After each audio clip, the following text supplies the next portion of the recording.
Sam Seder. The destiny of America is always safer in the hands of the people than in the conference rooms of any elite. Sam Seder. They are unanimous in their hate for me, and I welcome their hatred. We must guard against the acquisition of unwarranted influence, whether sought or unsought, by the military-industrial complex. The Majority Report with Sam Seder. Ever get the feeling you've been cheated?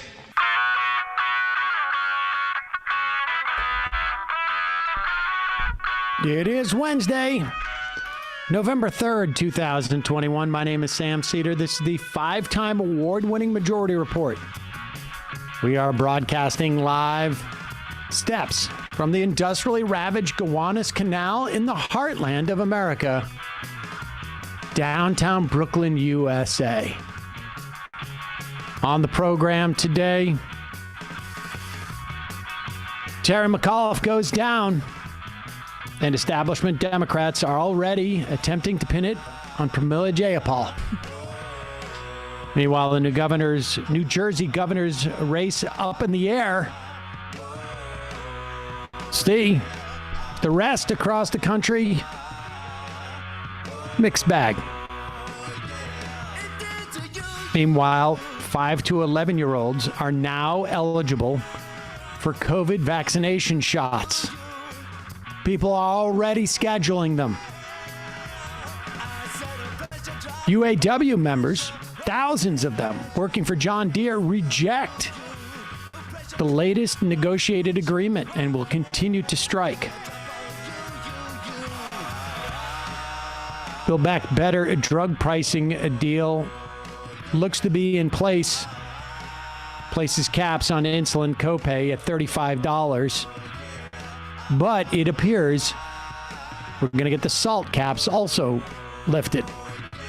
Meanwhile, Manchin is balking at paid leave again. In good news, Senators Jeff Merkley and Ed Markey are a no on Rahm Emanuel's great Japanese ambassadorship adventure. And I don't know how to tell you this, but apparently there is widespread coronavirus infection found in Deere in Iowa. Lastly, later in the program, we'll be hearing from Adrian Martinez. He is from a Costa Rican climate group, La Ruta de Clima. La Ruta de Clima. La Ruta de Clima. No, you were almost there. That was close. And he'll be on to talk to us about a really, in addition to the other problems at COP26, the dynamic between wealthy countries and less developed and wealthy countries. All that and more on today's program. Ladies and gentlemen, welcome. Not a particularly pretty night last night in Virginia. We will talk about Virginia. We will talk about New Jersey.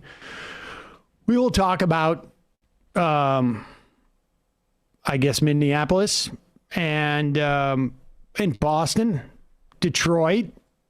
We'll also talk about Philadelphia. We got a bunch of stuff to talk about today. I want to go over the I mentioned, I think it was on Monday or Tuesday, the Supreme Court accepted a case that is going to implicate the non-delegation principle, I guess, and we will talk about that. First, Klima. Thank you, Judy Ruliani. Believe me, I can't tell you how long it took me to just get to Adrian. So it was a big climb, steep climb from there. Of course, Emma Vigeland is here today, New Jersey native herself. Yes. So she will weigh in on the New Jersey nail biter, as it were. First, let me just remind you folks that today is November 3rd. On January 16th, It's a Sunday. I believe, is that the MLK weekend too? Sounds about right. Could someone check that? I believe it's a 3-day weekend for a lot of people.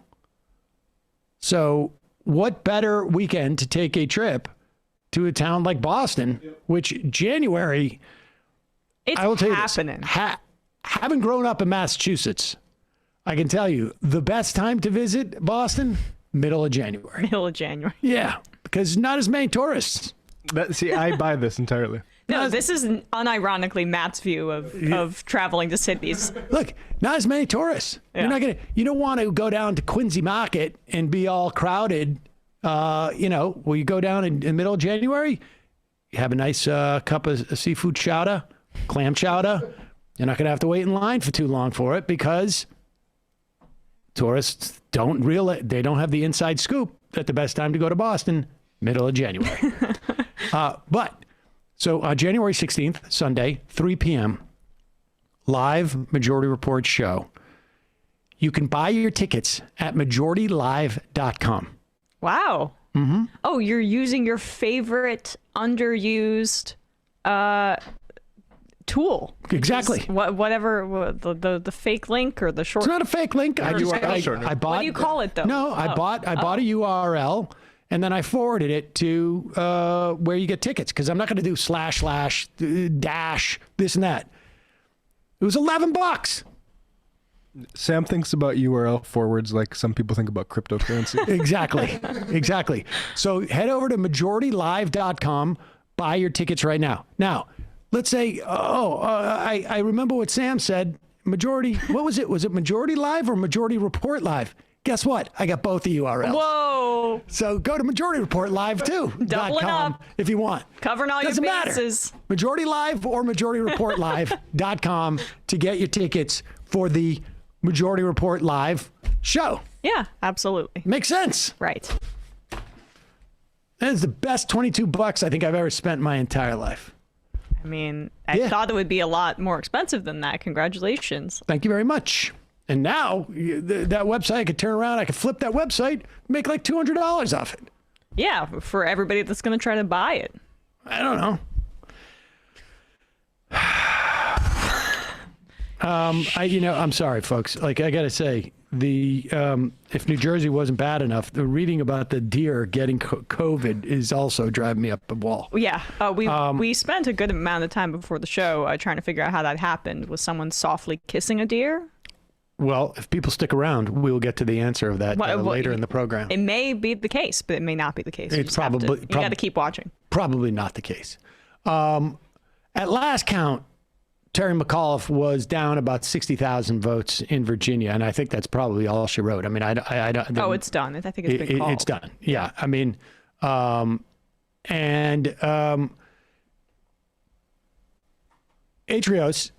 the writer at the blog Eschaton, had written on the beginning of the day, if Terry McAuliffe loses, it's going to be Premier Jayapal's fault. And if he wins, it's, of course, going to be the consultants are brilliant. Yeah. We're going to get more sort of sense of exactly what went on in Virginia. But, people saw this coming. And there was a belief that McAuliffe would not lose. First off, you need to know that nothing could be more normal than Democrats or Republicans losing the governorship in Virginia in the first year of a new presidency. Apparently that's happened for the last 9 presidents. The governorship in Virginia has flipped in that first year. The enthusiasm gap. Also, you're looking at some of the exit polls, like something like near over 80% of Trump voters showed up for Youngkin, and it was in the 60s for McAuliffe. It's just, this is what happens. It's similar to the midterm backlash. Yeah. Now, nothing that we're going to be saying here is the total story. Yeah. So I want people to have a certain context on all of this.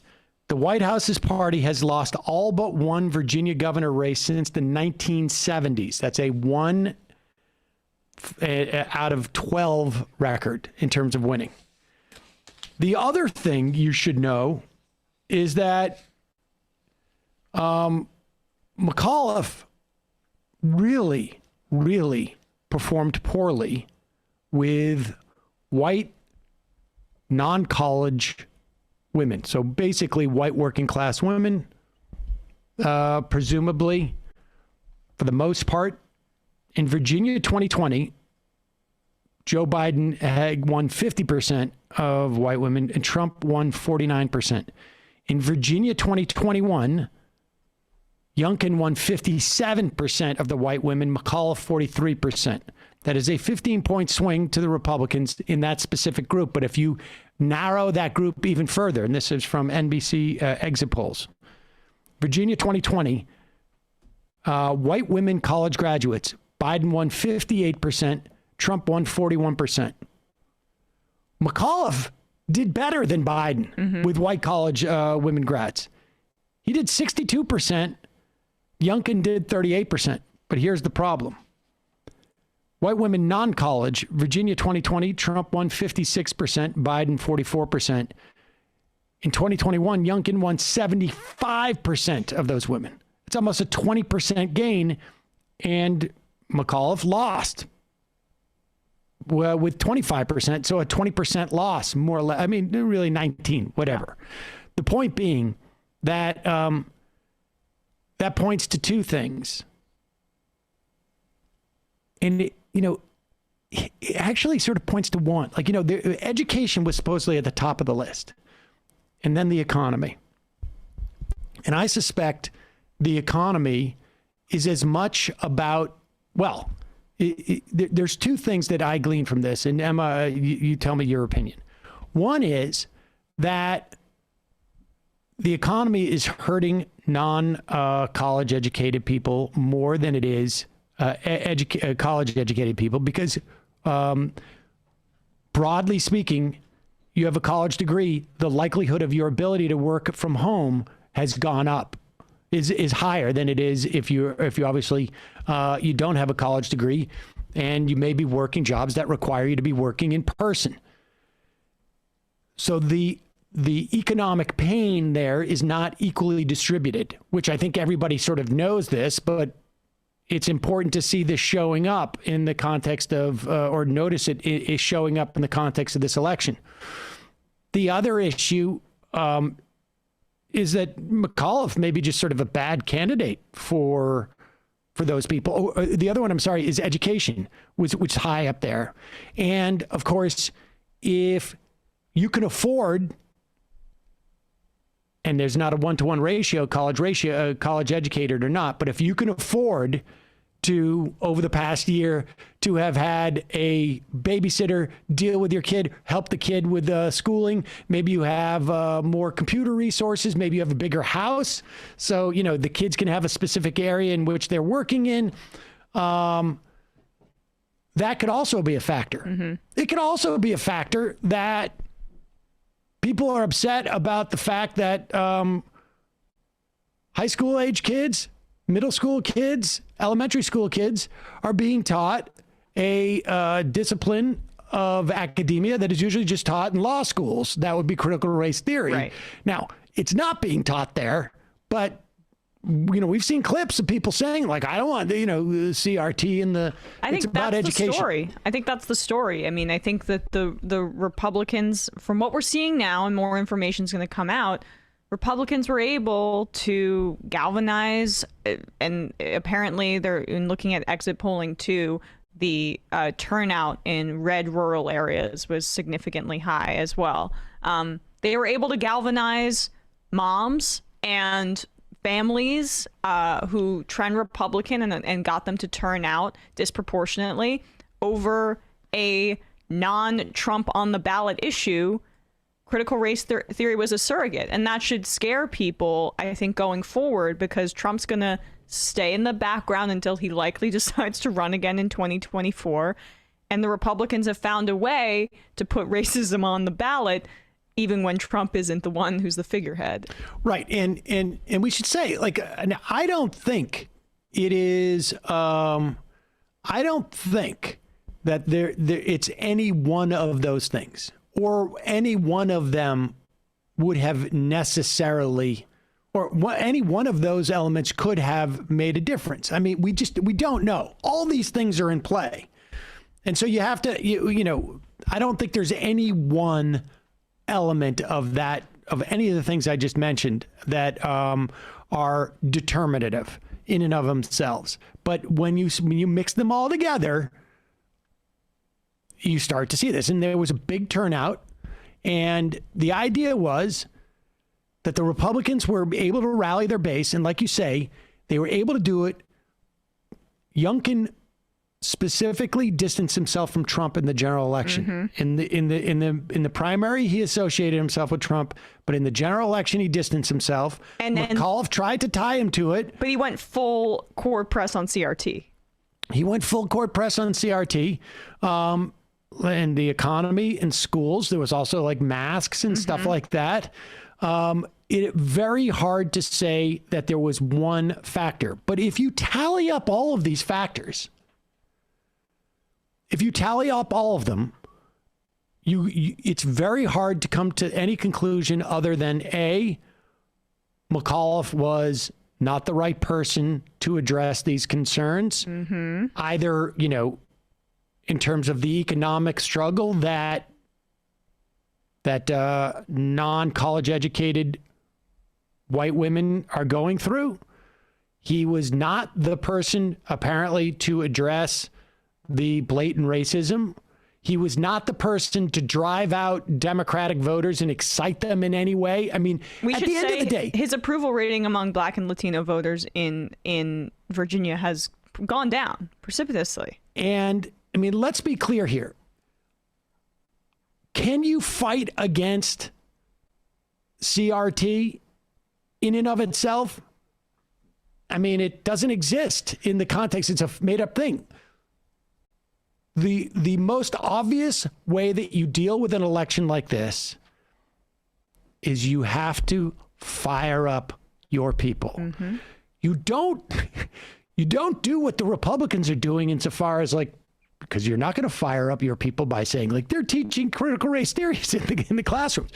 You need to find issues that makes your team, your constituency, whatever you want to call it, your base, not even your base, expand your base. You need to find issues that is going to animate them. And Donald Trump is not has proven in the past that you can animate them with Donald Trump. They're doing that in New Jersey. I mean, I'm talking about the Democrats. No, I know. No, I'm not trying to turn to New Jersey quickly, but like that's how Murphy was running in Jersey. McAuliffe was too, but the problem is if Trump's not there, it may not be as effective. Like, you know, Trump studiously stayed away from these races. No, but so Chitterelli in New Jersey was saying kids can't get COVID. They played this ad over and over again, all over Jersey, him saying kids can't get COVID, and then Trump saying it, linking the two of them together. That's a way to actually have Trump on the ballot. And look, it's really close in Jersey, but the political realities are different than Virginia, but they are both suburban areas that have some pockets of redness in them. And it looks like Murphy was more effective. Well, I think Murphy was also a better governor. Well, and also these other, you know, issues may not have the same salience for the Republicans in New Jersey. But I guess my point is it's probably going to be easier to tie these candidates to Donald Trump the closer we get to the 2024 presidential election. But you're obviously going to need something more to drive people out, because Donald Trump may just decide and may look at this and realize, I just got to lay low a little bit, not engage in these races to the extent that he's capable of doing that. And if Donald Trump isn't out there and you don't have a perfect moment like that where you can sort of juxtapose those two things, someone like Youngkin was very smart, stayed away from Donald Trump for the general election. And you can be sure that other Republicans are going to see that and they're going to function in the exact same way. So that is something to keep an eye on. But that is what we saw in those results. Let me take a quick break here. We'll do a couple of sponsors. And when we come back, and then we'll go over some more general things here. We still got, we'll play this when we come back from the break. I mentioned this yesterday. I did not purposely shave the other night because we had a Harry's ad. But still more or less shaven. I'm a day out. Yeah, that counts. For me, that's still a pretty clean shaven look. It wouldn't count in 1950s America, but it counts today. That's right. But in 1950s America, there was no Harry's. There's no Harry's. Yeah. If you don't know Harry's, it is time that you do. I don't know how you could have been listening to this program on a consistent basis and not know Harry's. But Harry's was created to be a different type of shaving company from other companies. Harry's crafts their high-quality, long-lasting blades and durable weighted handles that make a close, comfortable shave, and they make it quick and enjoyable. Since Harry's insists that you shouldn't have to choose between a great shave and a fair price, they just give you both. Refill blades start as low as $2. $2. And new Harry customers can get their starter set, which includes a 5-blade razor, a weighted handle, foaming shave gel with aloe, a travel cover, of course, for the blade. It's a $13 value. You get it for $3.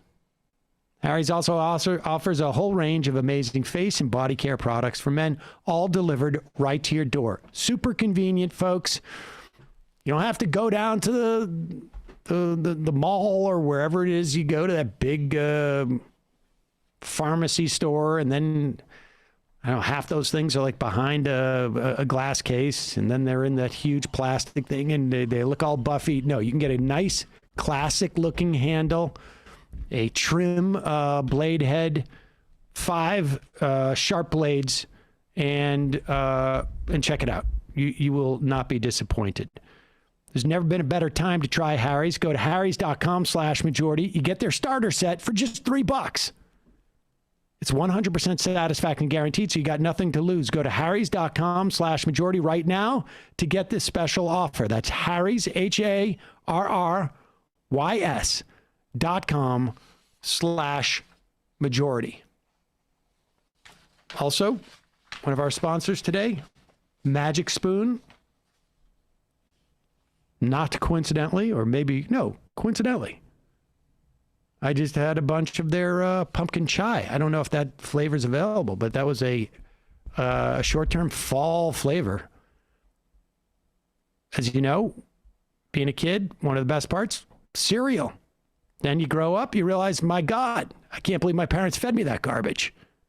Sugar, garbage, and sugar.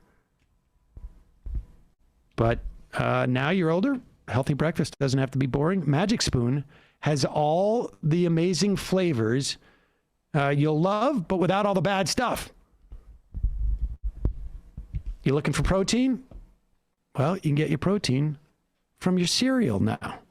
Magic Spoon has 0 grams of sugar, has 13 to 14 grams of protein, and only 4 net grams of carbs in each serving, plus only 140 calories a serving. Even better, it's keto-friendly, it's gluten-free, it's grain-free, it's soy-free, and it's low-carb. You can try the variety pack with flavors like cocoa, fruity, frosted, and peanut butter. You can get cinnamon, which happens to be my favorite. Every now and then they have special flavors. I had the apple cinnamon. I had the pumpkin chai this morning, as you could see. Like Emma knows. I don't even put it in milk or anything. I just get like a plate. You do snack on it quite a bit. Plate of cereal. I didn't know that's what you were having this morning. But. Yes. Go to magicspoon.com/majority report. You can get your custom bundle of cereal and try it today. Be sure to use our promo code majority report at checkout. Save $5 off your order. Magic Spoon is so confident in their product, it's backed with a 100% happiness guarantee. So if you don't like it for any reason, they'll refund your money, no questions asked. Remember, get your next delicious bowl of guilt-free cereal at magicspoon.com/Majority Report. Use the code Majority Report to save $5 off. Thank you, Magic Spoon, for sponsoring this episode and my breakfast. It makes it easier when you can say that. Yeah, I did that. I didn't. That's just. That's not part of the copy. That's just, you know. Well, I literally had. Yeah, I had some. I know. morning. You say it every time because It's true. you're always eating Magic Spoon. I am. Folks, lastly, one more sponsor today. As you may or may not know, incognito mode, when you're surfing around the web, not quite as incognito as you think. Because like the Chrome browser itself, it's a Google product. And Google has made its fortune by tracking your movements online. You know what they say? When it's free, it's because you're the product. So how do you actually make yourself invisible as possible online? Well, I'll tell you what I do. I use ExpressVPN. Even in incognito mode, your online activity gets tracked. Data brokers still get to buy and sell your data. Data harvesters use your IP to uniquely identify you and your location. But with ExpressVPN, your connection gets rerouted through an encrypted server and your IP address is masked. So when you're using those apps on your phone, hit your VPN. We're not trailing you around. It makes it harder for third parties to identify you. ExpressVPN is super easy to use no matter what device you're on. Your phone, your laptop. On your phone, all you got to do, you hit one button, you're done. Laptop, same deal. Smart TV, all you have to do is tap one button for instant protection. It's super easy to do, folks. One more line of defense against all the insanity that exists in terms of tracking and privacy. So if you really want to go incognito and protect your privacy, secure yourself with the #1 rated VPN. Visit expressvpn.com/majority. Get 3 extra months for free. That's expressvpn.com/majority. Go to expressvpn.com/majority to learn more. And as always, it's your support that makes this show possible. You can become a member at jointhemajority.report.com. When you do, you not only get you support the free show, but you get free commercials and you get extra content every day. Check that out. And again, Majority Live to get tickets to our live show. Okay, let's start up with this. This was inevitable. Here's Anderson Cooper and Van Jones. Emma was talking about watching Jake Tapper say some nonsense like this too. Yeah. I mean, just keep this in mind. Terry McAuliffe wins. Is the response like what is the response? Go like, squad. Is it wow? We really should be leaning more into progressive We should be doing politics. that $7 trillion Build Back Better bill. No, it's always heads I win, tails you lose. That's the when it comes to progressives. Exactly. And let's also be clear. Most people don't know what's in the Build Back Better bill. It has not been promoted, and partly because I think people didn't want to probably sort of promise something that wasn't going to be delivered. The only thing that people know about that bill is that there's been haggling about it for 6 months. Oh, nothing can get done. Oh, dang. Exactly. And this is a function of two people. And they're blaming Biden, by the way. I mean, Biden's approval rating is taking a hit for it. And yet, the rest of the cable atmosphere or ecosystem wants to blame progressives. When this bill was a $6 trillion sparkle in gleam in Bernie Sanders' eyes, Joe Biden's approval rating was high. Play this clip with Anderson Cooper and Van Jones and Scott Jennings, who is a Mitch McConnell advisor, former. How much of this is a message just to the Democratic Party that it's too far left? That if you're the Squad, or if you're, someone who's been calling for defund police, or socialism or democratic socialism. I wonder if Thierry had been able to stick on a message of economic progress, family leave and minimum wage and that kind of stuff, and maybe we wouldn't be making this argument. In other words, there was an economic message from the Democrats that was available and was necessary given the rising costs. But what happened is we pulled out of our own federal bill all the family leave stuff. You're undermining the economic message for Terry McAuliffe and leave him with Trump is bad and vaccine mandates are good. I don't know that it's an up or down vote on progressive politics. And he leaned in to the school issue. I was stunned when he handed Youngkin the issue of the campaign. I don't think parents should be involved in the schools. And then literally on the eve of the election, he's running around Virginia with Randy Weingarten, the head of the union that kept the schools closed. It's not just the curriculum issue. The schools were closed.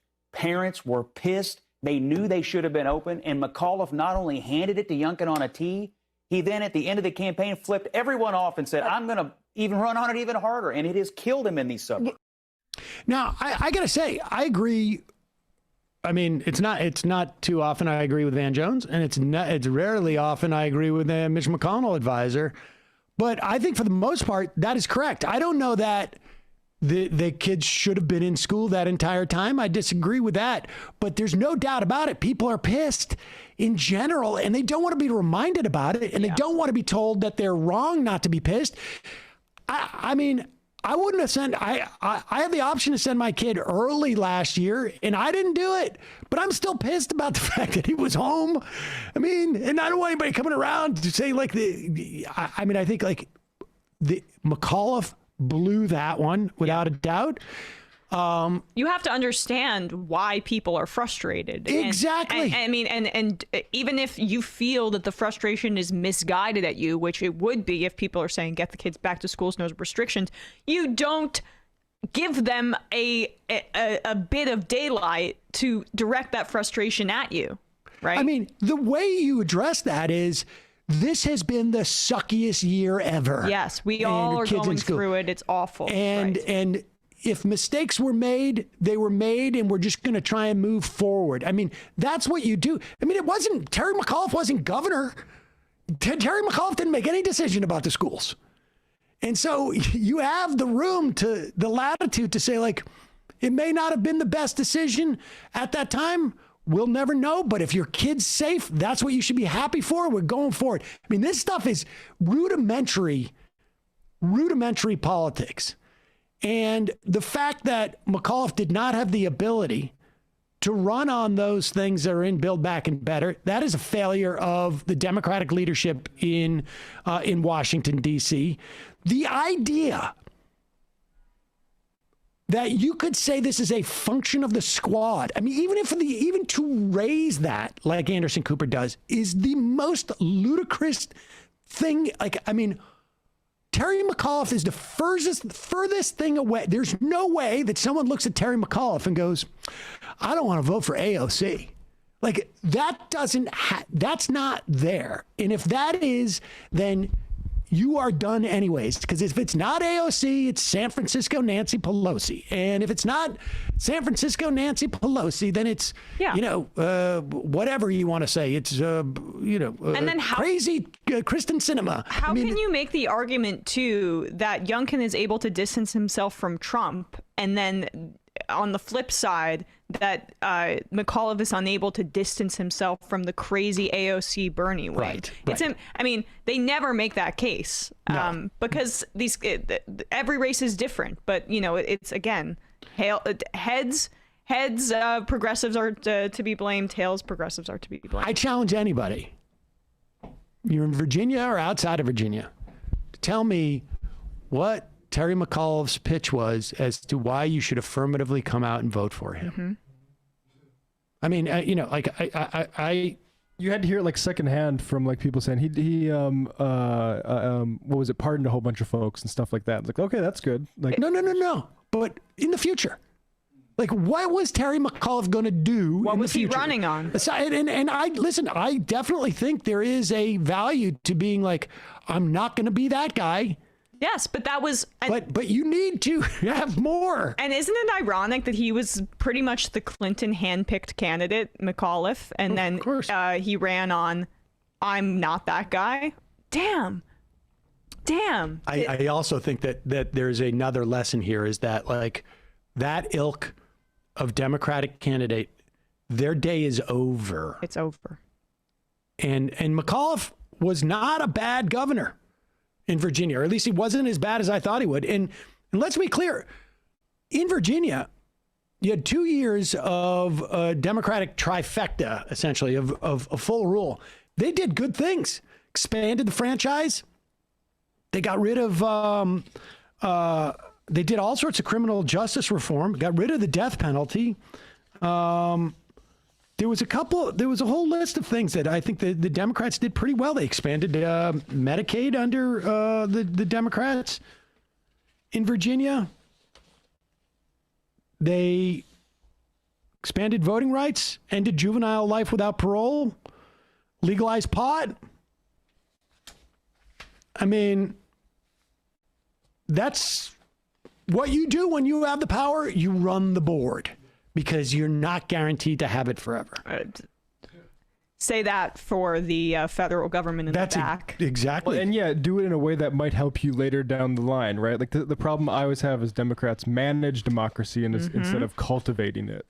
Oh, yeah, exactly. I mean, the inability to carve out an exception for voting rights right now with the filibuster is exactly that. It's exactly that. Let's set ourselves up for failure. Zach Carter had a good piece in The Atlantic. He must have done last night at like 2 a.m. Maybe he had written it beforehand, and then he posted, I don't know. But education was the top issue in the contest, he wrote. According to the Washington Post SHAR poll, narrowly edging out the economy, 24 to 23. Democrats typically do very well in education in Virginia. Suburban voters organized their lives around well-funded public schools. But this year, Youngkin entered Election Day 9 points up over McAuliffe among voters who said education was their top priority. Now, it's also just getting the kids back to school, too, and unmasking them or whatever. It's like these parents feel like they have a boot on their neck, or like they're under all of this pressure and someone is promising them relief. The boot may be back on their neck, they may be kneecapped, or they may be hurt in another way, but like they're provided with the prospect of relief by like this candidate who's saying, I'm going to make things normal again. Yep. And that's tantalizing. Now, the one thing I think well, I'm just going to read a little more from what Carter says. The most important data point for the election is public school enrollment in Northern Virginia, and it's very bad for Democrats. Fairfax County, the largest county in the state, lost more than 10,000 students since the start of the pandemic, a decline of about 5%. In neighboring Arlington County, drop-off is 3.9%. In Loudoun County, it's 3.4%. Those may look like modest declines, but they should not be happening in prosperous counties where the population is growing quickly. The public schools in all three counties have a reputation for quality. People move there for the schools. And so there's this broad dissatisfaction. Now, the interesting thing is that white women with college degrees voted for McAuliffe at a higher rate than they did for Joe Biden. But overall, there was a like Emma said, there was just a frustration that is completely understandable. And then on top of that frustration, it gets racialized. Yes. And it gets manifested. What are you going to do about last year that your kid wasn't in school and it was incredibly annoying? Nothing, because I can't go back in time. But going forward, I'm going to make sure that school looks like I want it to look like. Mm-hmm. And if someone's telling me they're coming in and teaching CRT, then I'm going to go after that. And there's nothing that a McAuliffe can do about that specific dynamic. But what a McAuliffe can do is go in and understand the frustration and talk about how things are going to get better. And they didn't address that. And they didn't have a proactive argument. And I don't know what that means for the midterms, because it's conceivable. I can imagine a scenario where starting this week, kids are getting 5 to 11-year-olds are getting vaccinated. Maybe 6 months from now, the 12 to 18-year-olds get their booster shot. Maybe the 5 to 11-year-olds don't even need one. It's not inconceivable to me that at this time next year, COVID is just like way in the rearview mirror.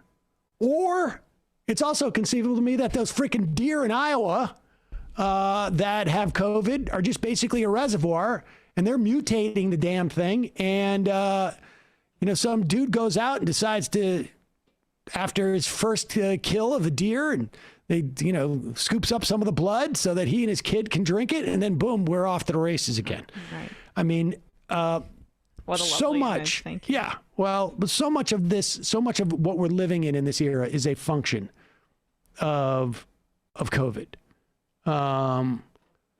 And so like all the rising crime statistics you hear, always in the context of, look at this city maybe said something about defund the police, and not like, oh, they're undergoing a pandemic that all cities are going through. Right. And then this notion that people voted against the defund the police.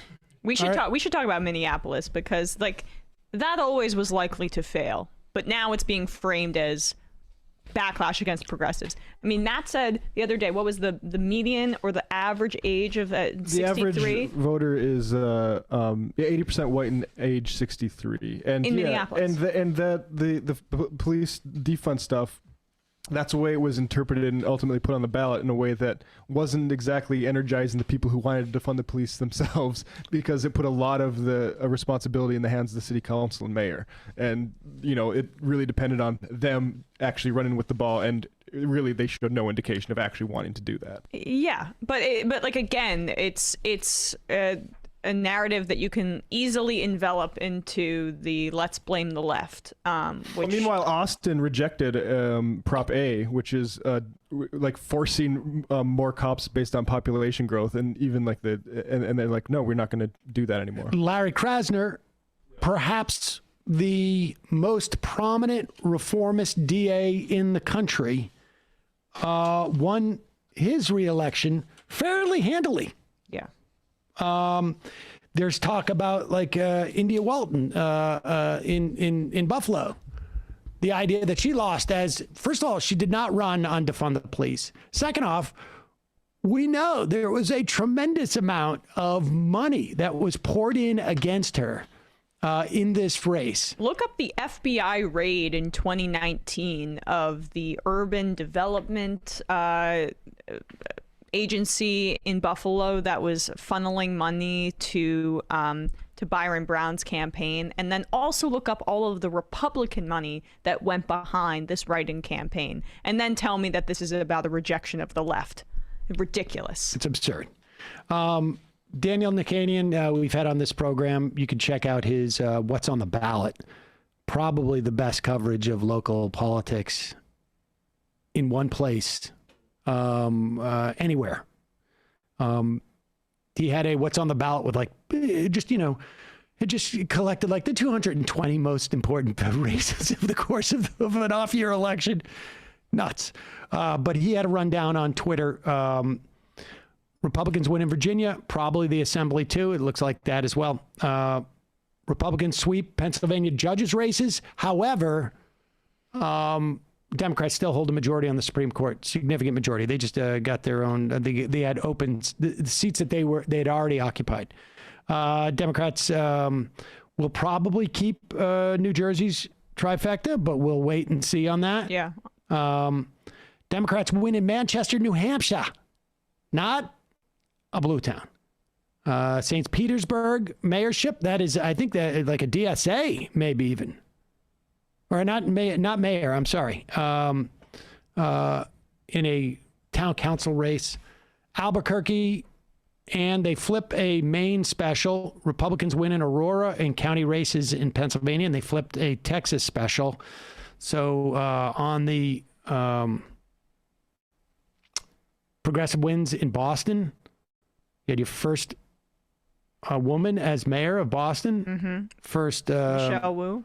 Asian American woman I should say. She comes from like the Elizabeth Warren ecosystem in Massachusetts. She's not even from Massachusetts. She grew up in Illinois. Huh.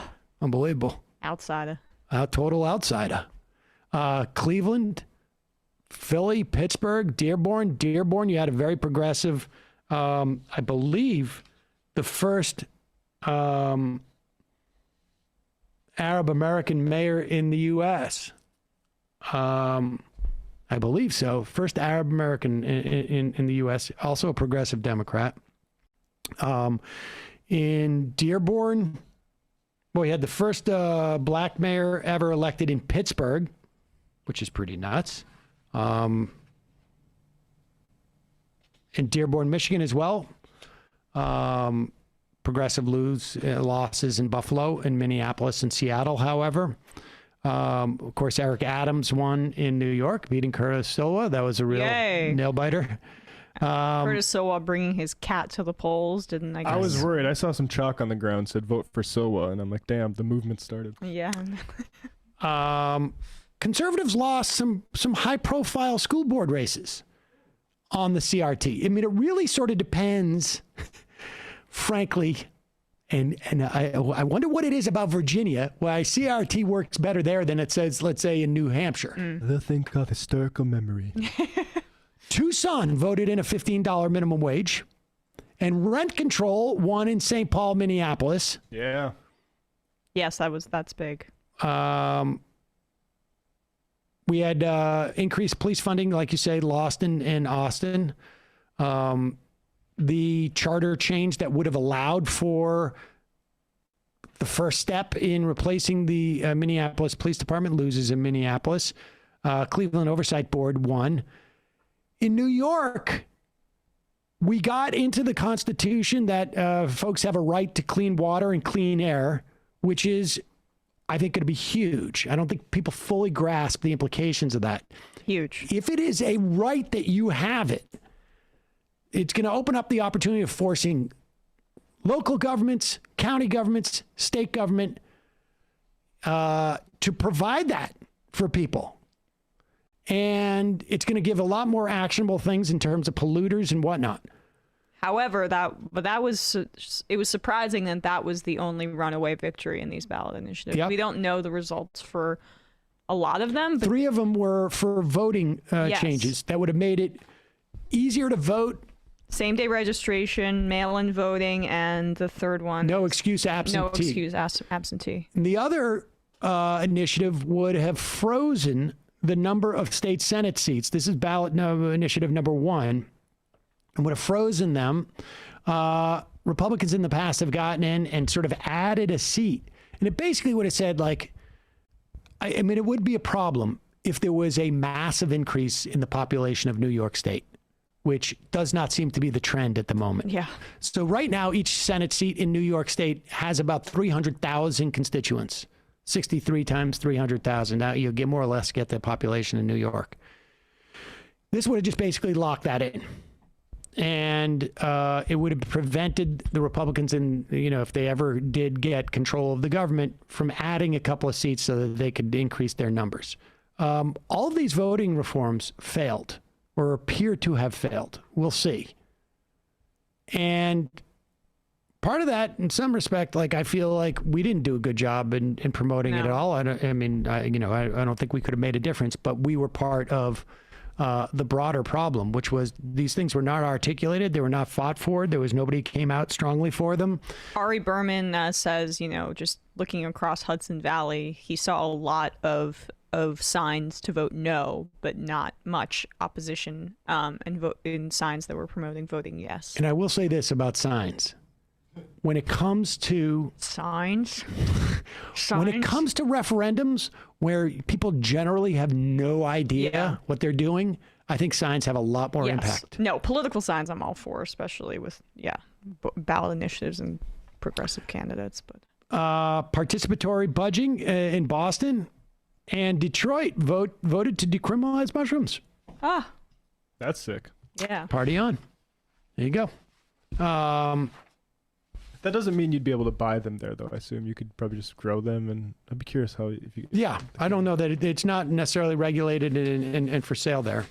So those are the big races, and I just want to go over this one Supreme Court case, and then we'll go into the fun half. We should also say John Deere workers rejected their agreement. We'll talk more about that in the days to come. On last Friday, the Supreme Court agreed to hear a challenge to the EPA's authority to regulate power plant emissions. Now, okay. I would just explain something about the Supreme Court. I saw some, I don't want to get into a back and forth about it, but I saw somebody who had done a commentary on a clip that we did about somebody had called in. I can't remember who the guy was, some libertarian or something like this, had called in about Citizens United. Mm-hmm. And the commentator who was looking at it said, like, Sam and Emma doesn't know what Citizens United about. It's about advertising, political advertising for a political documentary. The facts of the case in Citizens United were, yes, that there was a group that wanted to advertise a documentary they had made. I think it was like a, anti-Kerry or anti-Clinton. I can't remember. Hillary Clinton. Anti-Clinton. And they wanted to advertise. Those were the facts of the case. That is not why Citizens United is an important case, and that is not what the case is about. Yes. I wrote my senior thesis on this very topic, so libertarian caller, you do not know as much about it as us. Well, it was actually a sort of a left-leaning commentator who was making this point. Oh, sorry. Who did not seem to understand that the reason why Citizens United is important is not because it's about advertising. If the case was solely about, should you be able to advertise a political documentary, then Citizens United would never be talked about. What Citizens United, what the Supreme Court found. A left-leaning commentator makes this. Okay. What Citizens United, the essence of that case, the importance of that case is that the Supreme Court found that not only was it okay for you to advertise a political documentary, but that the federal government had no right, and it was an abridgment of a constitutional right of speech, for the federal government to restrict in any way corporate spending on electioneering. That's the whole point of Citizens United, not the advertisement. The point is that the Supreme Court used that as an opportunity to say the federal government does not have the right, not only to say within 60 days of an election you cannot pay for something that is electioneering, et cetera, by a corporation, but rather that the federal government had no authority in any way to abridge the expenditure of electioneering money by corporations. That is the essence of Citizens United. Just like in this case, it's not just simply whether the EPA has the authority to regulate power plant emissions. It is whether, ultimately, Congress has the ability to pass a general law that can delegate the authority of making the specific assessments to executive agencies. So in other words, Congress writes a law that says, regulate this coal plant. No. Or no. Congress writes a law that says Americans deserve clean air. Okay. We delegate the authority to the EPA to assess what constitutes clean, healthy air, and what's the best way to achieve that. Because Congress does not have the ability, because they're not scientists and they're not in the business of constantly updating, to assess what is in the air and what that might do to human beings long term. So they delegate the authority to the EPA for them to determine what's the best way to do what's the best way and what's the most dangerous elements in the air. Yeah. And I mean, there was a time where we were not aware that lead gasoline puts lead in the air, and that could be a problem. And if Congress was necessarily had to, guess like what's in fracking fluid, we don't know. Let alone all of the corruption issues that are involved in the way that Congress might be writing legislation if the EPA does not have the authority to make these determinations. I mean, frankly, the EPA has its own corruption issues with this as well. Well, they're already, Republicans are already trying to stack political actors in the EPA and get rid of experts as well. There's been real problems at the EPA. This would open the floodgates. But the corruption is, I think, less the problem as much as there's only one way for this government to function.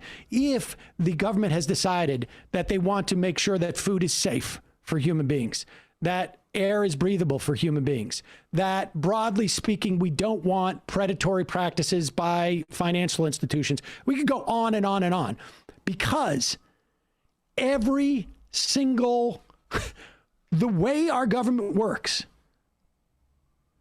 there was an analysis that was done. I don't know if oh yeah, here it is. Okay. So this is an analysis that was done by the Washington Post.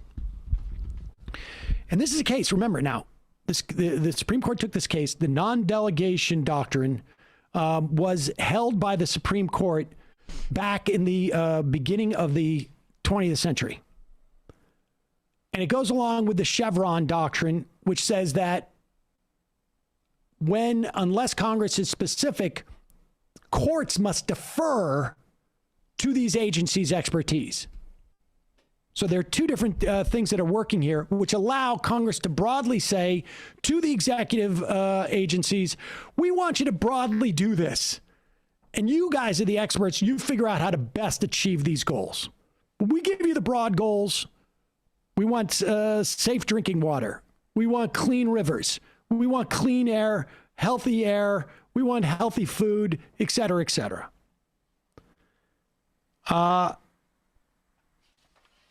And according to this Washington Post analysis by Pamela Klauser-McCann and Charles R. Shippen, they found that the founders themselves often delegated authority to executive agencies, indicating they believed delegation was consistent with the Constitution. There was a period in this country, 20s, 10s, 30s of the 1900s, that the Supreme Court espoused this non-delegation doctrine. Remember, that court was incredibly regressive. It also allowed for all sorts of voting restrictions. That was also child labor laws and yes, that regressive period. So, and this is going to have broad implications. And so they did a study to find out. They began with a well-known list of major statutes, 443 of them that were passed between 1947 and 2016, passed by Congress to establish how operative would those statutes be if the Supreme Court decided to readopt a non-delegation doctrine. They wanted to assess, based upon they did some thing. I'm not going to go into it, but they basically cross-referenced some databases. They wanted to identify all agencies that drew statutory authority for the rules and regulations from each law, so that they can infer which statutes delegate policy-making authority to these agencies. What percentage of major laws delegate? The answer is more than 99% of them. Whoa! Basically all of them. Only 4 of the 443 laws they examined did not delegate any authority to government agencies. And one of those, the Partial Birth Abortion Ban Act, delegates policymaking power to the states. Furthermore, most of the laws delegate to several agencies. Nearly half delegate between 2 and 5 agencies. Another third delegate to more than 5. Here's the point, is that if this Supreme Court, and this is their first opportunity with their 6-3 majority, if they reestablish, essentially recreate a non-delegation doctrine, virtually all of the functioning of agencies will be hampered. Virtually all of the ability of Congress to pass laws that protect workers, consumers, children, parents, citizens, animals, air, water. I don't know. What else is there? Yeah. That allows you to have the internet. I mean, whatever it is will be decimated, undermined. It'll take time for each one of these things to be undermined because it'll be just a function of the corporations coming in saying, you can't do this. Yeah. You don't have the authority. And so then Congress wants to regulate us putting in tetrachloroquine into the water or whatever it is, this new, chemical we made up. They have to go back and they have to legislate specifically for that one chemical into maybe specific size water bodies, right? Because Congress said they don't want it in rivers, but they didn't say anything about ponds. Yeah. They didn't say anything about the ocean. This is a real problem. And, short of the guests that we've had on this program to talk about it, it's completely obscured. Completely obscured. And it could be really massively, problem. Just crazy. So that and the Deere getting COVID. Have a good day, folks. Yes. I wish I had something to add, but you. Did it make sense what I said? It was, yeah. I don't like complimenting you, but I appreciate that. Yeah, it was well said. No, you're not the only person in that situation, I can assure you. It's interesting that literal mindedness. You see a lot from libertarians about this was about an advertisement. But that's not how law works. There are larger ramifications. Yeah. Right. This is right. ABCs. Right.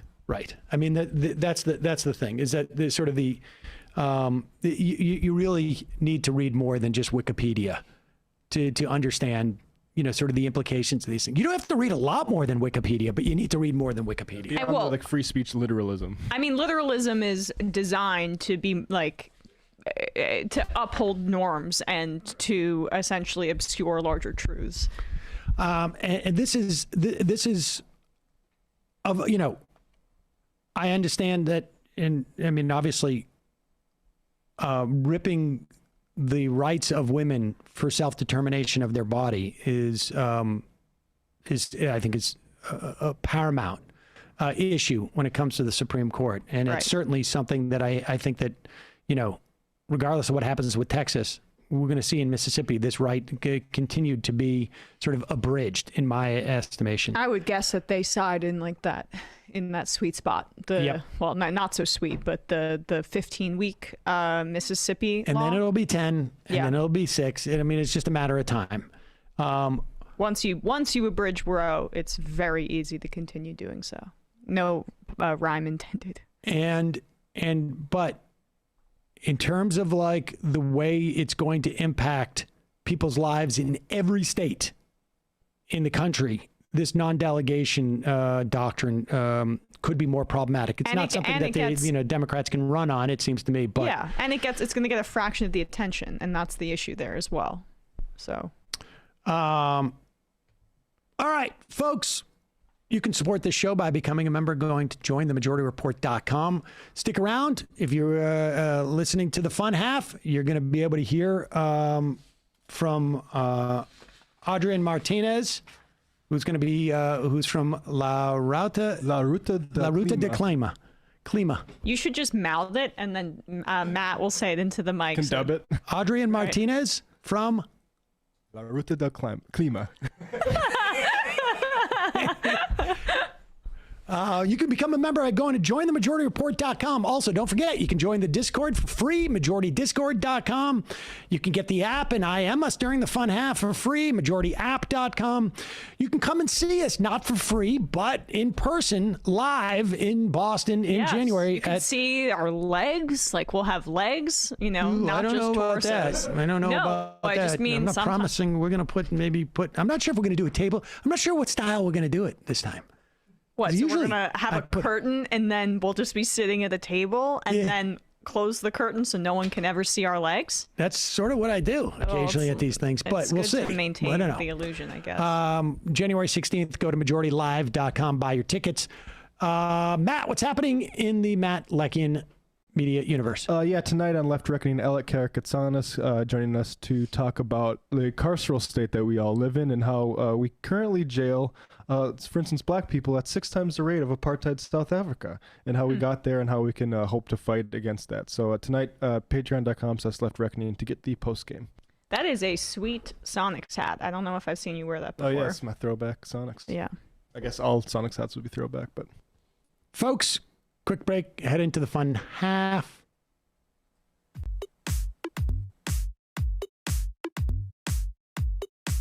Left is best.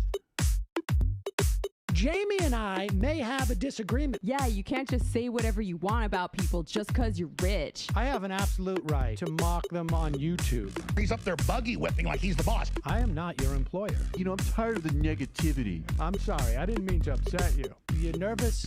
You're a little bit upset? You're riled up? Yeah, maybe you should rethink your defense of that, you fucking idiots. We're just going to get rid of you. All right. But dude,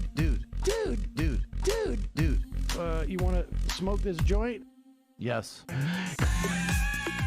Do you feel like you are a dinosaur?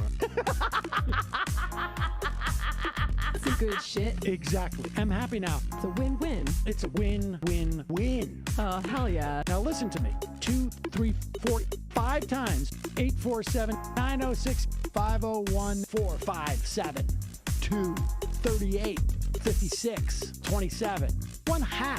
5 8s. 3.9 billion. Wow. He's the ultimate math nerd. Don't you see? Why don't you get a real job instead of spewing vitriol and hatred, you left-wing Limbaugh? Everybody's taking their dumb juice today. Come on, Sammy. Dance, dance, dance.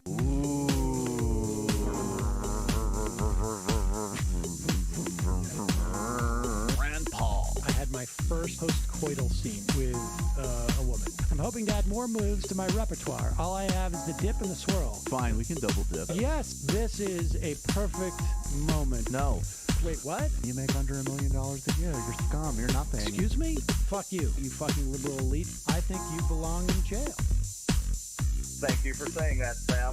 You're a horrible, despicable person. All right, gonna take a quick break. I want to take a moment to talk to some of the libertarians out there. Take whatever vehicle you want to drive to the library. What you're talking about is jibber jabber. Classic. I'm feeling more chill already. Good. Donald Trump can kiss all of our asses. Hey, Sam. Hey, Andy. You guys ready to do some evil? Hitler was such an idiot. That guy might be a Nazi. Agree. No. Death to America. You. Yes. Wow. Wow, that's weird. No way! Unbelievable. This guy's got a really good hook. Throw our hands up. Ooh. Wow. But Sam, I gotta get off. No worries. Let's. I want to just flesh this out a little bit. I mean, look, it's a free speech issue. If you don't like me, Hey, shut up! Thank you for calling into the Majority Report. Sam will be with you shortly.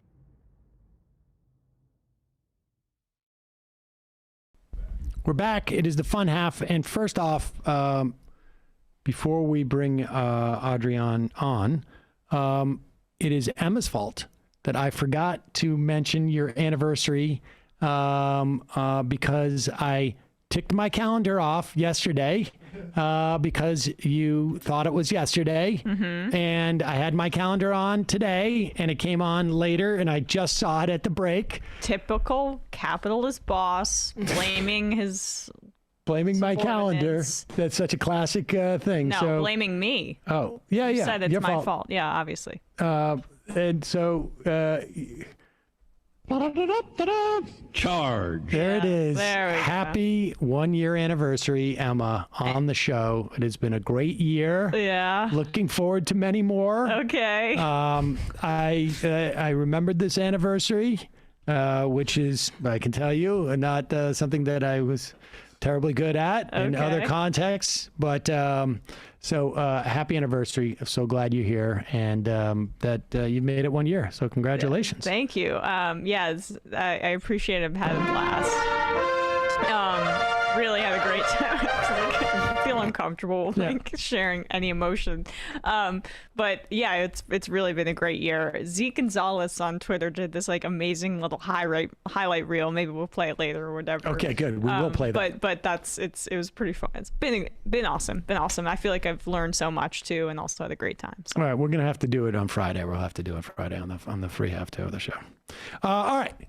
So, I mean, what's the difference? A year and 2 days and a year? Really not much.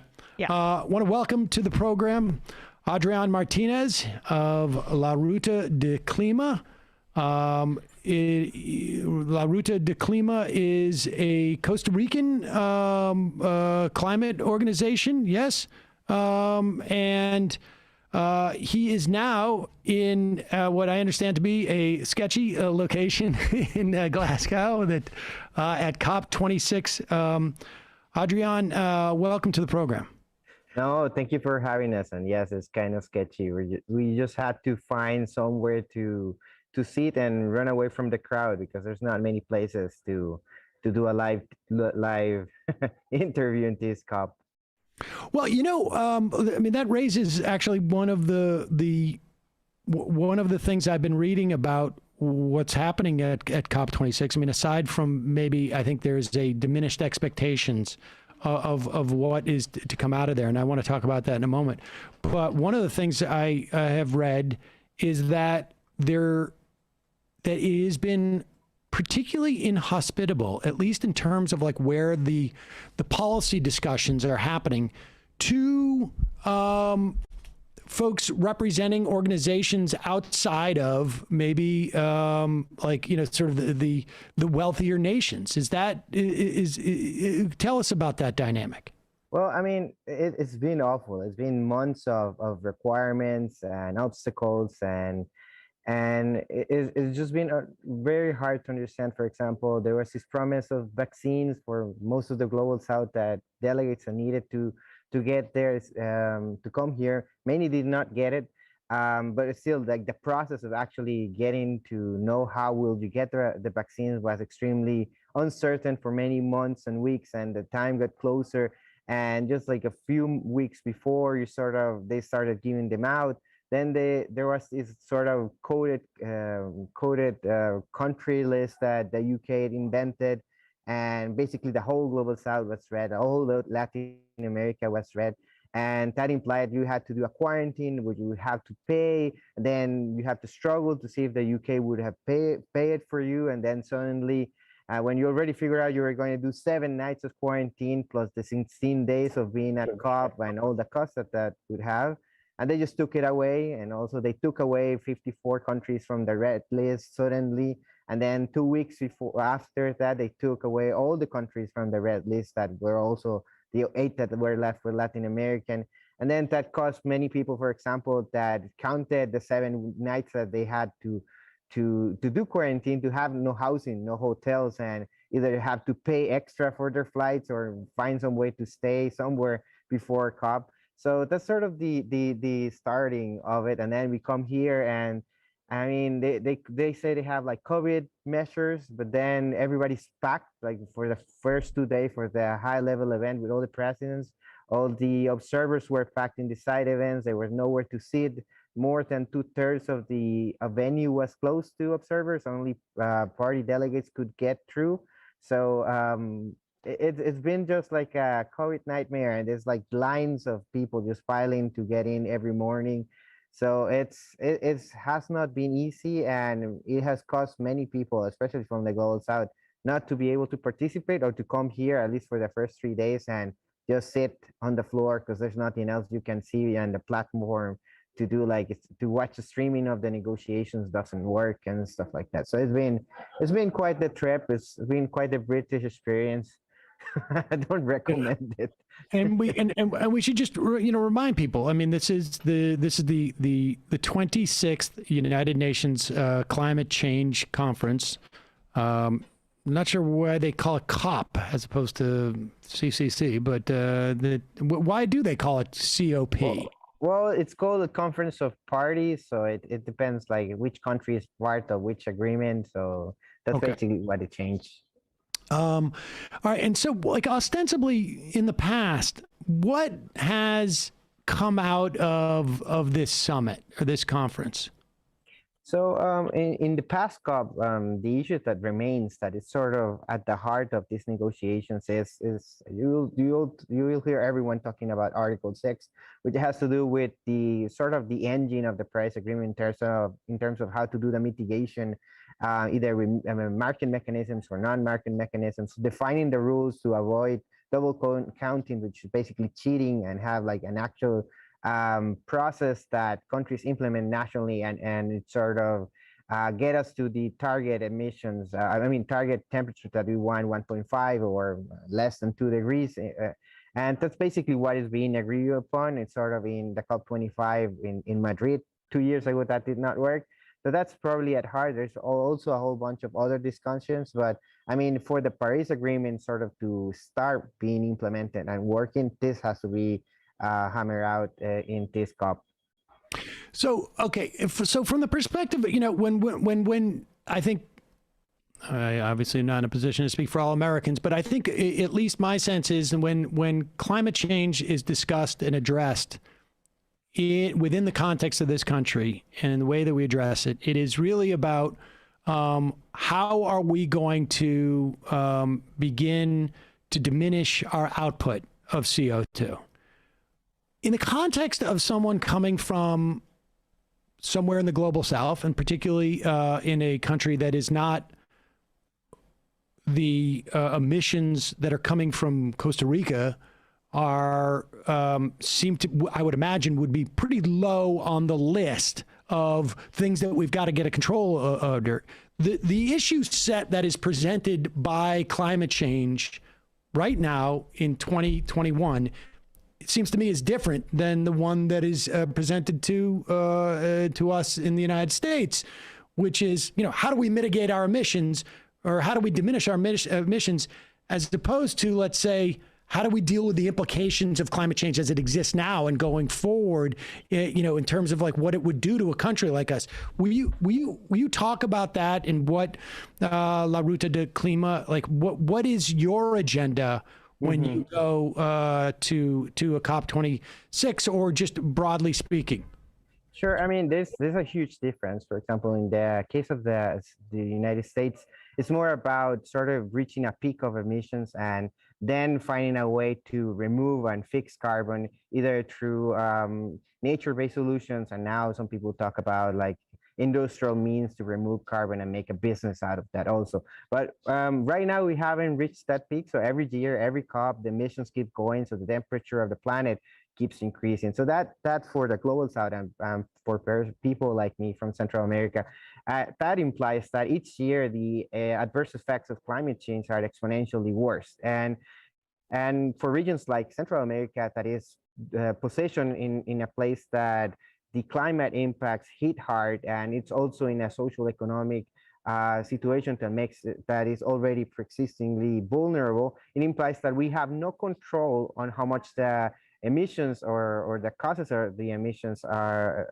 being happening, and we have no way to stop climate change, and we have no means also to deal with the effects of it. So we're very dependent on whatever the US does, not only in providing the means for us to deal with the damage, and also sort of get some reparations to vulnerable communities that are the most affected. And as you mentioned, for example, my country doesn't even make 1% or 0.5% of the global emissions. And historically, the US and Europe and China and so on are not only the main responsibles, but are the ones that can actually reach a peak emissions, and then also have the resources to decrease those emissions, to fix them back into the soil, into whatever means of carbon removal that they decide to apply. So from our perspective, it's very tense, because we're not in control of the causes of climate change, but we bear the burden of the effects of it, and we do not have the resources to deal with it. And it implies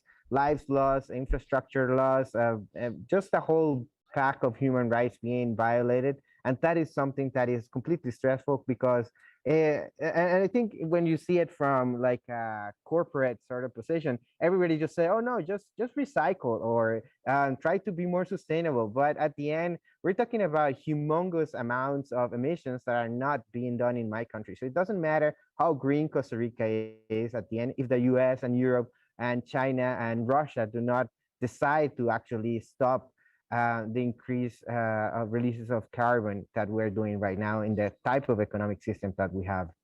I'm curious. I mean, I think I can guess what your reaction was to this, but Jeff Bezos spoke yesterday at COP26, and he said he was committing some billions of dollars to fighting climate change. Like, I mean, what's the juxtaposition where voices from countries that are less wealthy are completely stifled at this this kind of event, and yet they are elevating like Jeff Bezos, who clearly contributes a significant amount to the crisis, and also elevating the perception that like just a donation from a company like Amazon or a wealthy man like Bezos will contribute anything meaningfully to challenging this crisis. Well, I think there's this issue that the fact that we're in this crisis is because of the economic system that allowed people like Jeff Bezos to have the type of business that he has, like just extreme consumerism, extreme production of materials and releases of carbon. And that's how he has made his profit. And that also applies for the fossil fuel industry. So for them to give 10, 100, 6,000 billion or whatever they offer, it's not even enough of what we're talking, for example, in terms of what is needed to transform the economy, or for example, for the losses and damage that you could start talking about trillions of dollars in terms of what we can expect if we don't deal with climate change. And at the end, the fact that most countries do not, and most developed countries especially, don't want to accept is that we have climate change because of the type of economic system that we have and the type of consumption that we have. And unless we change that, we're in serious trouble because it's just part of the planet has certain limits, and the system, the nature is responding to those, and is responding to the economic system and economic patterns that we had decided to have. Do you have, I mean, because I just getting back to that point about the different perspective where, Costa Rica emits less than 1% of, I mean, there's nothing, it doesn't matter what you do in terms of mitigation activities. And in this country, sometimes we'll hear politicians say, well, there's no point in us doing anything because China's not doing anything, which is, of course, absurd. But really, in many respects, in terms of Costa Rica, that actually makes some sense. But from an activist standpoint, do you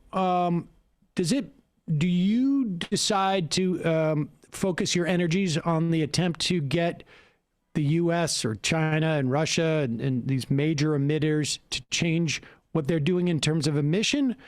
Or do you focus your energies on basically saying, you guys have, you sneeze and we catch a cold, essentially.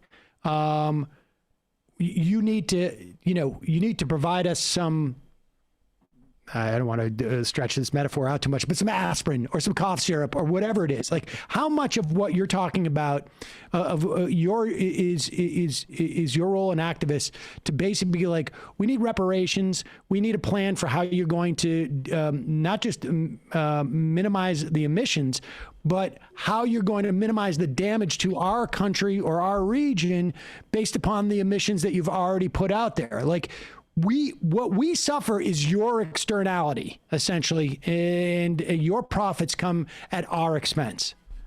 Yeah, well, I mean, there's always two answers for this.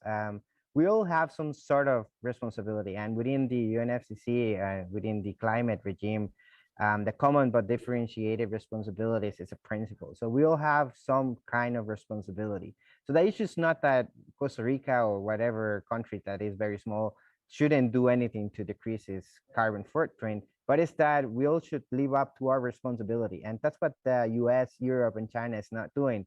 And in fact, since the beginning of the UNFCCC, when it was drafted, vulnerable countries knew that we needed reparation. We needed a liability approach. We needed compensation to the most vulnerable, because it's just the fact.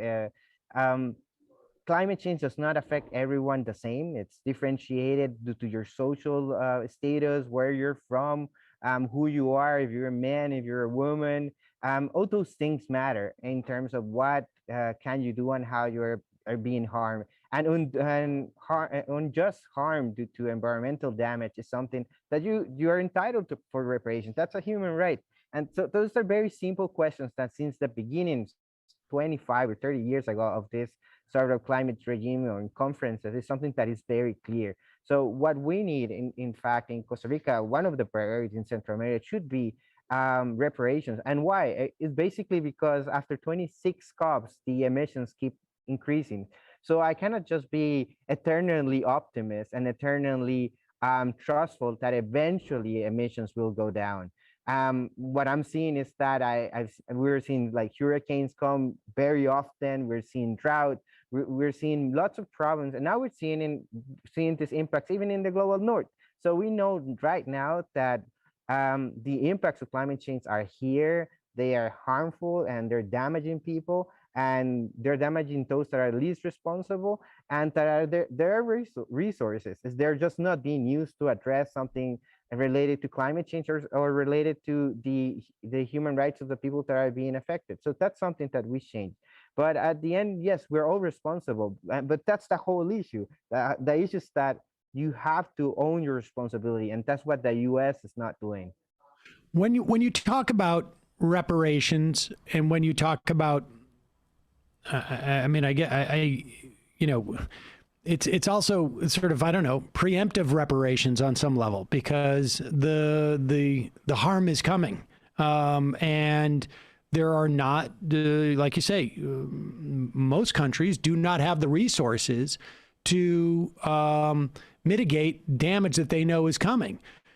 What are the mechanisms in which you get those type of reparations or those type of payments or those type of resources? I mean, are you lobbying the international community to impose sort of payments to a general fund that would deal with this? Or is it, we're asking the U.S. government to provide resources to these Costa Rican NGOs, for example? Like what are the mechanics of that? Yeah, those are two different things. And I think you're talking more about an issue that here in the climate sort of community is called adaptation. So preparing to that damage that is coming, trying to manage the risk is adaptation. And there's some funding, and that's sort of what the US already pledged and other developed countries in 2019, I think, on the 100 billion per year that they're supposed to give on mitigation and adaptation, sort of to reduce, to do technology and so on, and transform the economy and reduce emissions, and also to take measures to decrease the risk. But there's another issue that is called the third pillar of the Paris Agreement, that is loss and damage.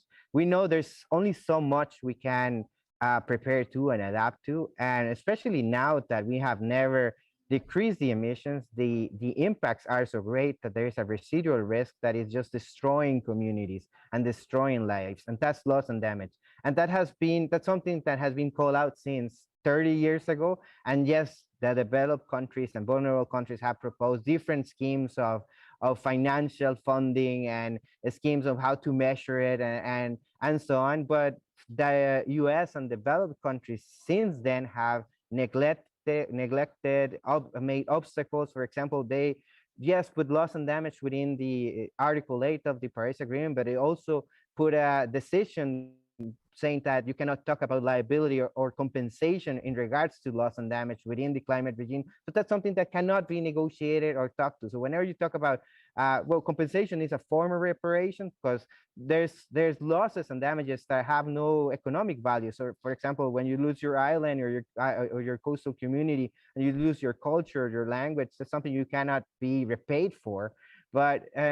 So those things are there and have been there for a long time, and countries have proposed many times, and even big NGOs have proposed how to fund it, how to do it, how to measure it, but has been systematically opposed by developed countries. So it's something that is new all the time when we talk about it, just because there's completely no funding, and all we have is just spaces for technical dialogue on the same thing year after year after year after year. How, Adrian, can people support the work you're doing to get some progress on the loss and damage and the other areas you're working on? Well, I would invite them first to read our reports in larutadelclima.org and also to follow us in social media.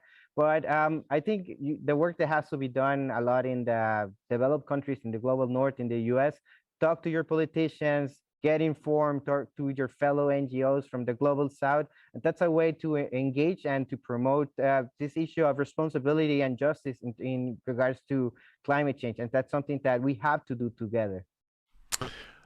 Adrian Martinez of La Ruta de Clima, thank you so much for your time today. Really appreciate it. Good luck there. It sounds like it's challenging, but really appreciate the work you're doing too.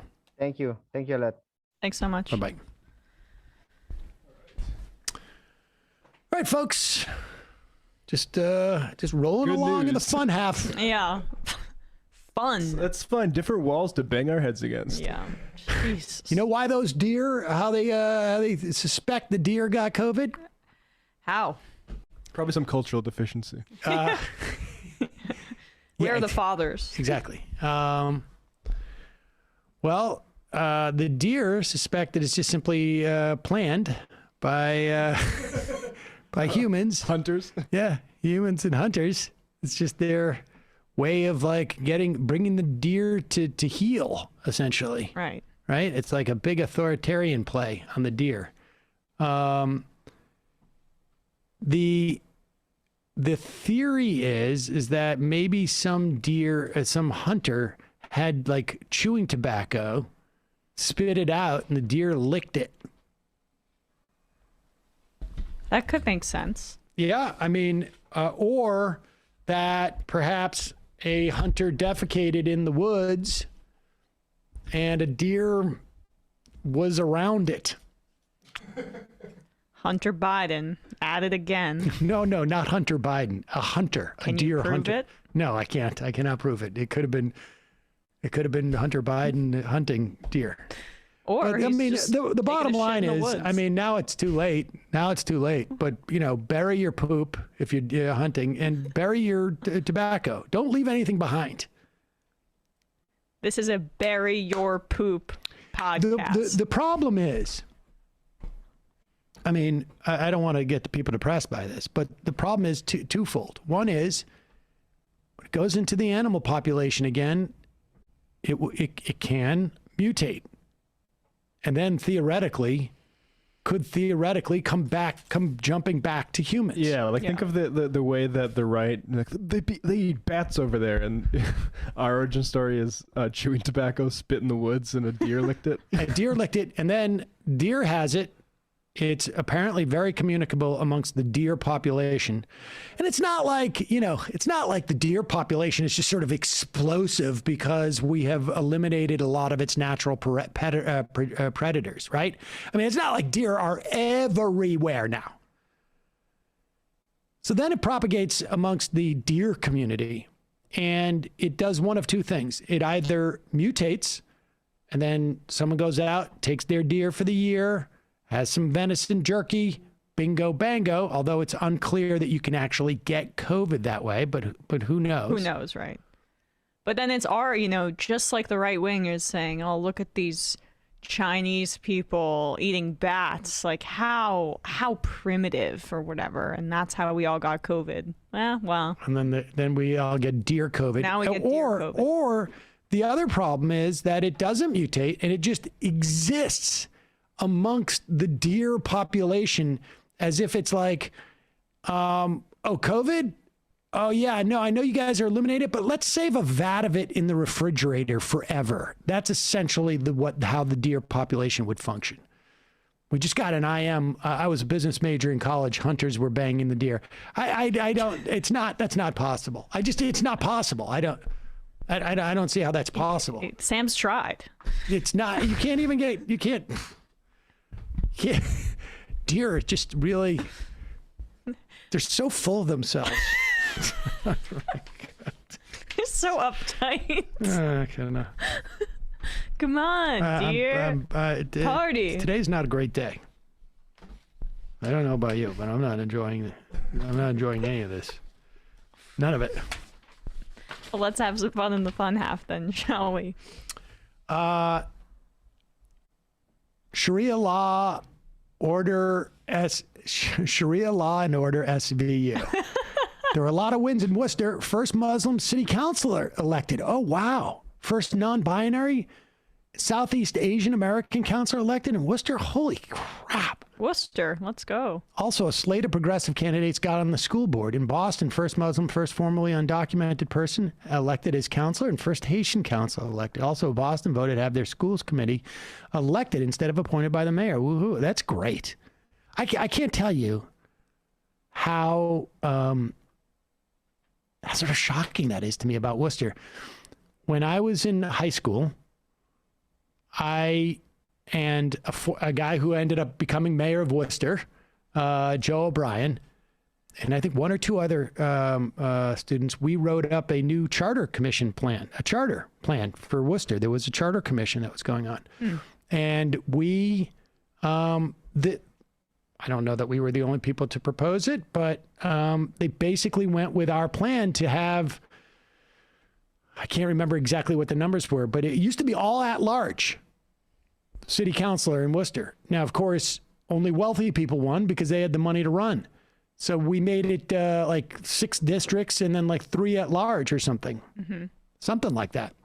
And then I also worked on I was the only, there was like 2 staff members and myself who worked on the Worcester City Charter Commission. Wow. I was an intern. How old were you? Like 16 or 17, 17 maybe.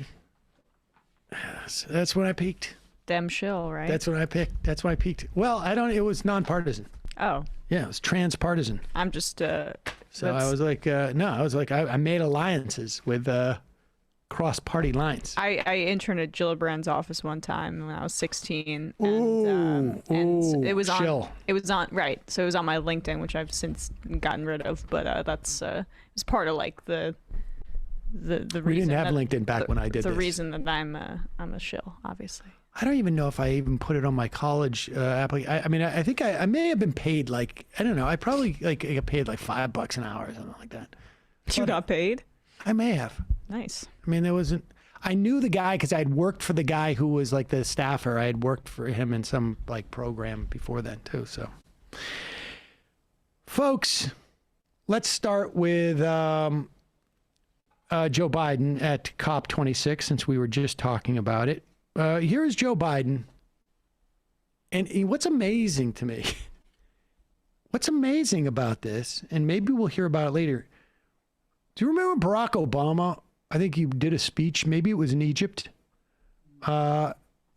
within his first year of his presidency, where he basically said, like, I'm sorry for having invaded all of your countries. I guess we didn't really hear the sort of like, there was some type of code in there that like, from now on, we're just gonna bomb you from above. Fly above it. Do it like a remote bombs. But nevertheless, if I remember correctly, we spent about 6 to 8 months talking about, I mean, on a daily basis. And then it was just like sort of lore about how Barack Obama was apologizing for America. Also, I read a book about like how the 3 major religions can get along, and that in a class for like comparative religions, and that moment of Obama going to Egypt was a pride of place, and like, this is how it's done, folks. Yeah, and it was relentless. The narrative of how we were apologizing for America, how they were laughing at us because we were apologizing. Meanwhile, here's Joe Biden, like literally apologizing. And I haven't heard a word of it. This happened on Monday at COP26. At the UN General Assembly, I announced our intention to work with our Congress to quadruple our climate financing by 2024, including support for adaptation. As I said earlier, we'll also make our first ever contributions to the Adaptation Fund. And I guess I shouldn't apologize, but I do apologize for the fact the United States in the last administration pulled out of the Paris Accords and put us sort of behind the eight ball. That's the first thing I did when elected. I see my friend nodding his head over there because we talked about this before while I was running. There he is, apologizing for Donald Trump pulling out of the Paris Accords. What is stunning to me is, like, have you heard any of this in the right-wing media? No. I mean, how adamant they were that we're going to pull out of the Paris Accords, how important it was, how debilitating it was going to be to this country. And now the CRT stuff is just working too well. I think they've picked that that tree clean or suck that bone dry with climate change. I don't think that they necessarily see it as a winning issue. Do you think it ever really was, or that's just something they throw to like the boss and investor class that really wants in? Like, I agree. Was the right really upset about the Paris Accords? I don't think the right is really upset about anything. Well, because we also even see some of the ground being ceded here. Like Tucker Carlson is setting the stage for eco-fascism arguments about how we have to keep people out because, like, essentially they're contributing to the polluting of the country.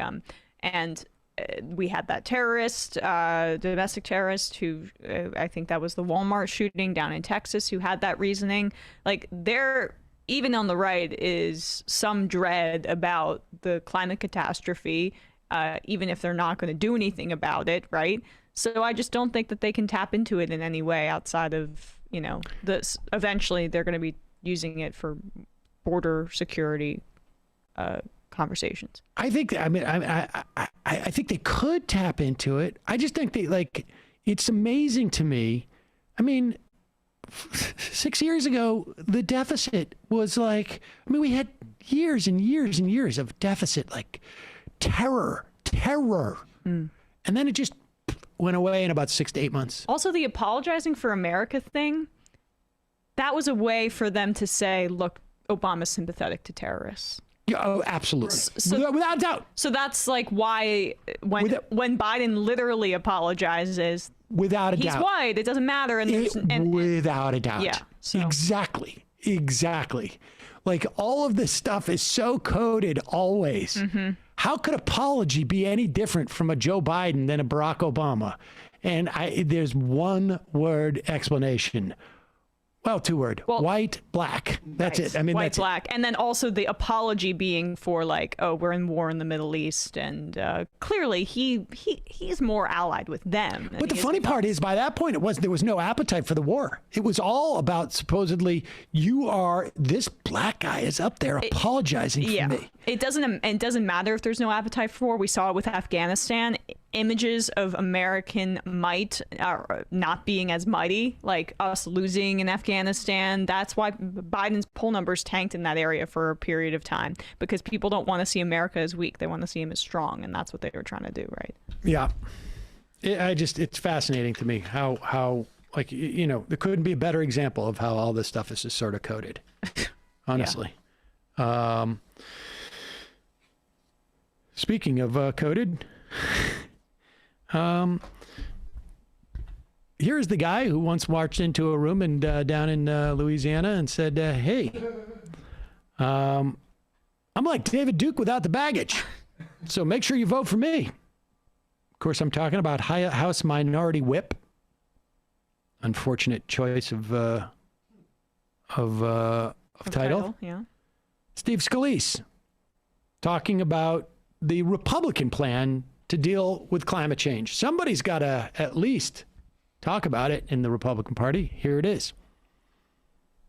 What is the Republican plan for addressing climate change, as you've criticized President Biden for going overseas to this global climate summit? Yeah, well, first of all, we had hurricanes a lot longer than we've had changes in carbon emissions. Carbon emissions have been around since before man walked the earth. I mean, you've seen 10,000 years ago, you can look at the record, and we had warmer temperatures on the earth than we do today because it goes up and down. We've had freezing periods in the 1970s. They said it was going to be a new cooling period. And now it gets warmer, it gets colder. That's called Mother Nature. But the idea that hurricanes or wildfires were caused just in the last few years is just fallacy.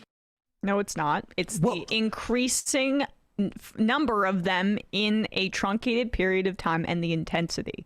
But what's amazing here is I thought hadn't we passed this with the Republicans?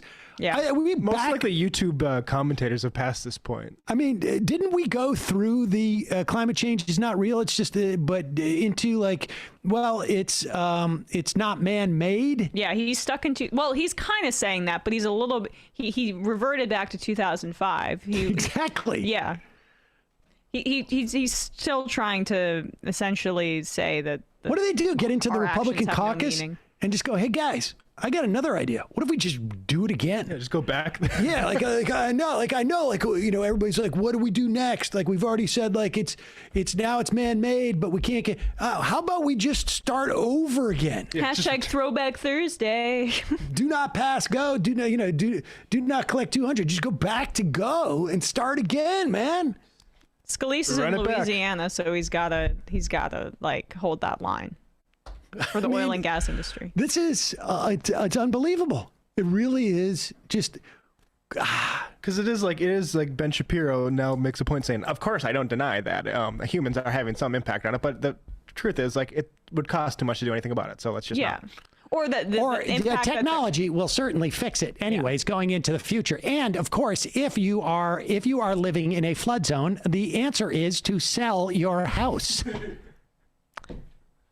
They'll concede that there's some impact, but it's honestly, right. I wonder if there was a meeting, like, what are we going to do next? What's the next step for climate change? And Scalise just goes like, nobody will notice if we just go back. Run it again, man. Just run it again. Honestly, we could just do this. Let's just turn it back to like where we're talking cigarettes. What are you talking about? Cancer? What? No, man. We got doctors who said that cigarettes are actually good for you. Yeah, my doctor smokes. Chesterfields. Do this. Unbelievable. Lead in the air has some bad effect. I don't know about that. I say we bring back lead gasoline. If we got a price of gas too much, let's put a little lead in it. See how that goes. Unbelievable. It really is nuts. I mean, it's nuts.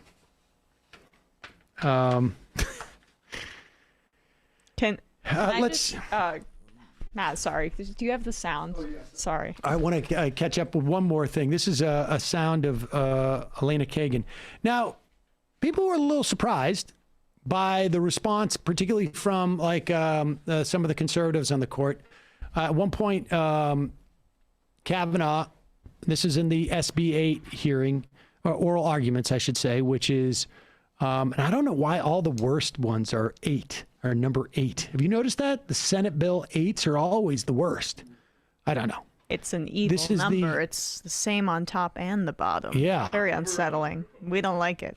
Numerology. This is the essentially abortion ban in Texas.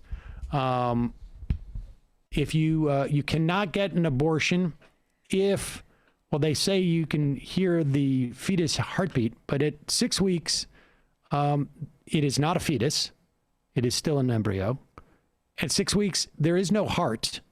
There is only a intersection of different of arteries, and there's only electrical impulses that don't actually make a sound, but simply can be read as electrical impulses. In the same way that, like, if you've got a metal detector, the metal underneath the ground is not making a sound. You're not hearing a coin buried 3 inches under the dirt.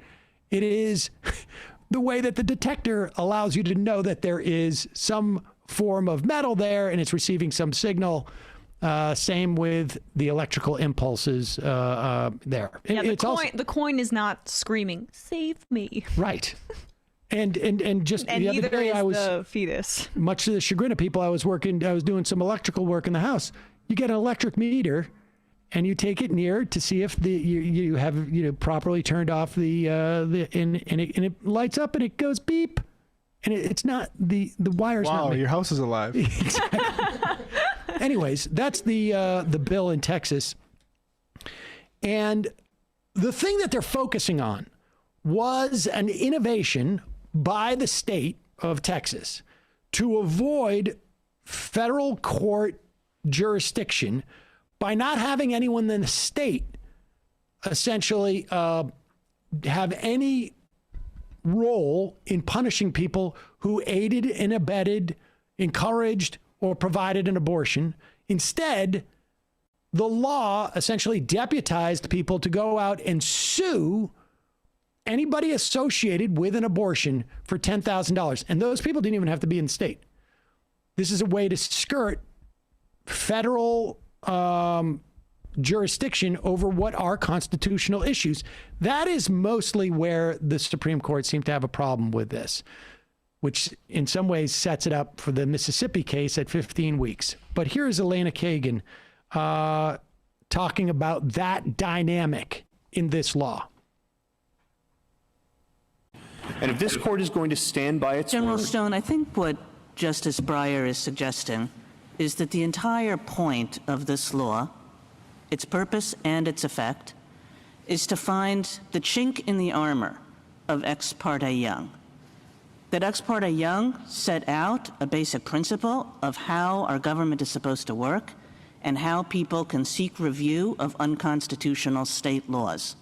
And the fact that after, these many years, some geniuses came up with a way to evade the commands of that decision, as well as the command that the broader, even broader principle that states are not to nullify federal constitutional rights. And to say, we've never seen this before, so we can't do anything about it. I guess I just don't understand the argument. Yeah, in other words, you can't just simply say because this is an innovation that we shouldn't touch it. We are tasked with making sure that the Constitution is not abridged. And just because you've figured out a new innovative way in which to abridge it without us supposedly having the ability to address it, you get a cookie, but that's about it. Yeah, a pat on the head. Good job being really skeevy and deceptive. Exactly. Yeah, you're sly but evil, so you get a pass? Right. And of course, I think Kavanaugh was like, what happens with the other constitutional rights? Now, a lot of people made a big deal about him saying other constitutional rights. But the fact of the matter is, right now, abortion is a constitutional right, and it certainly would make sense for Kavanaugh to respect the existence of constitutional rights as they exist today, as outlined by the Supreme Court. But that doesn't mean that he can't abridge those going forward. I also, it is a constitutional right, but only because I believe the Supreme Court in the past made mistakes. He understands, too, though, that New York State could do the same thing. $10,000 if somebody carries a gun around. You sue them. On and on and on. It can be done, and that's why they're not going to, in my opinion, side with Texas here. No way. There's no way. But they can side with Mississippi. They can nullify and throw water on this bounty system that Texas has created in order to sue private citizens who aid and abet abortions, as Sam just explained. They don't want to set that. They don't. It's like a slippery slope for them. Then they have to deal with all this other stuff from the left. But they can abridge the right to an abortion, and I think that they will, with the Mississippi law in their hands. Folks, this is a segment, a new segment that we are introducing to the Majority Report. I cannot guarantee you that we're going to do it on a regular basis, but this is the fuck Rahm Emanuel segment. Oh, yes, that's fun. Yep, and this is a statement that was released by Senator Jeff Merkley. Can we put this up on the board? This is like I say, our repeating segment that we've done now for almost a couple of decades, and it is called "Fuck Rahm Emanuel." And today's entry comes from Senator Jeff Merkley.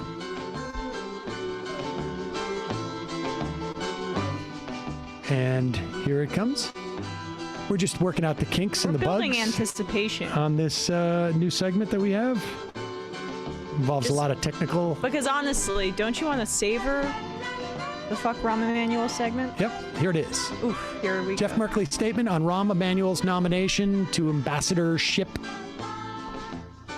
to Japan. Oregon's U.S. Senator Jeff Merkley, a member of the Senate Foreign Relations Committee, released the following statement regarding the nomination of former Chicago Mayor Rahm Emanuel to serve as U.S. Ambassador to Japan. Black Lives Matter. Period. Boom. Here in the halls of Congress, it is important that we not just speak and believe these words, but put them into action in the decisions we make.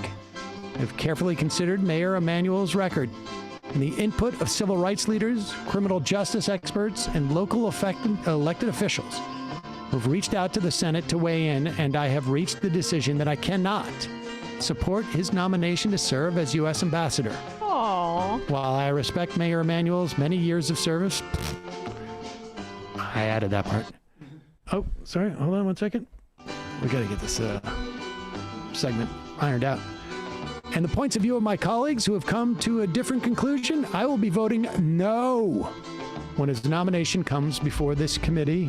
The same can be said of Ed Markey. And I find it hard to believe. Merkley and Markey. I find it hard to believe you're going to find multiple Republicans to... it's possible, I guess. Although I wouldn't want to be a Republican who votes for Rahm Emanuel. I mean, regardless... The Obama guy? Yeah, regardless of political affiliation, everyone knows he's a dick. Yeah. So... What's wrong with every Democrat who would vote for Rahm is my question, though.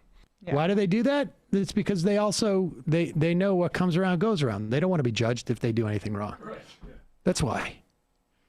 Just nice to see, even though who really cares about the ambassador to Japan, nice to see him take a big L. Yep. Sorry.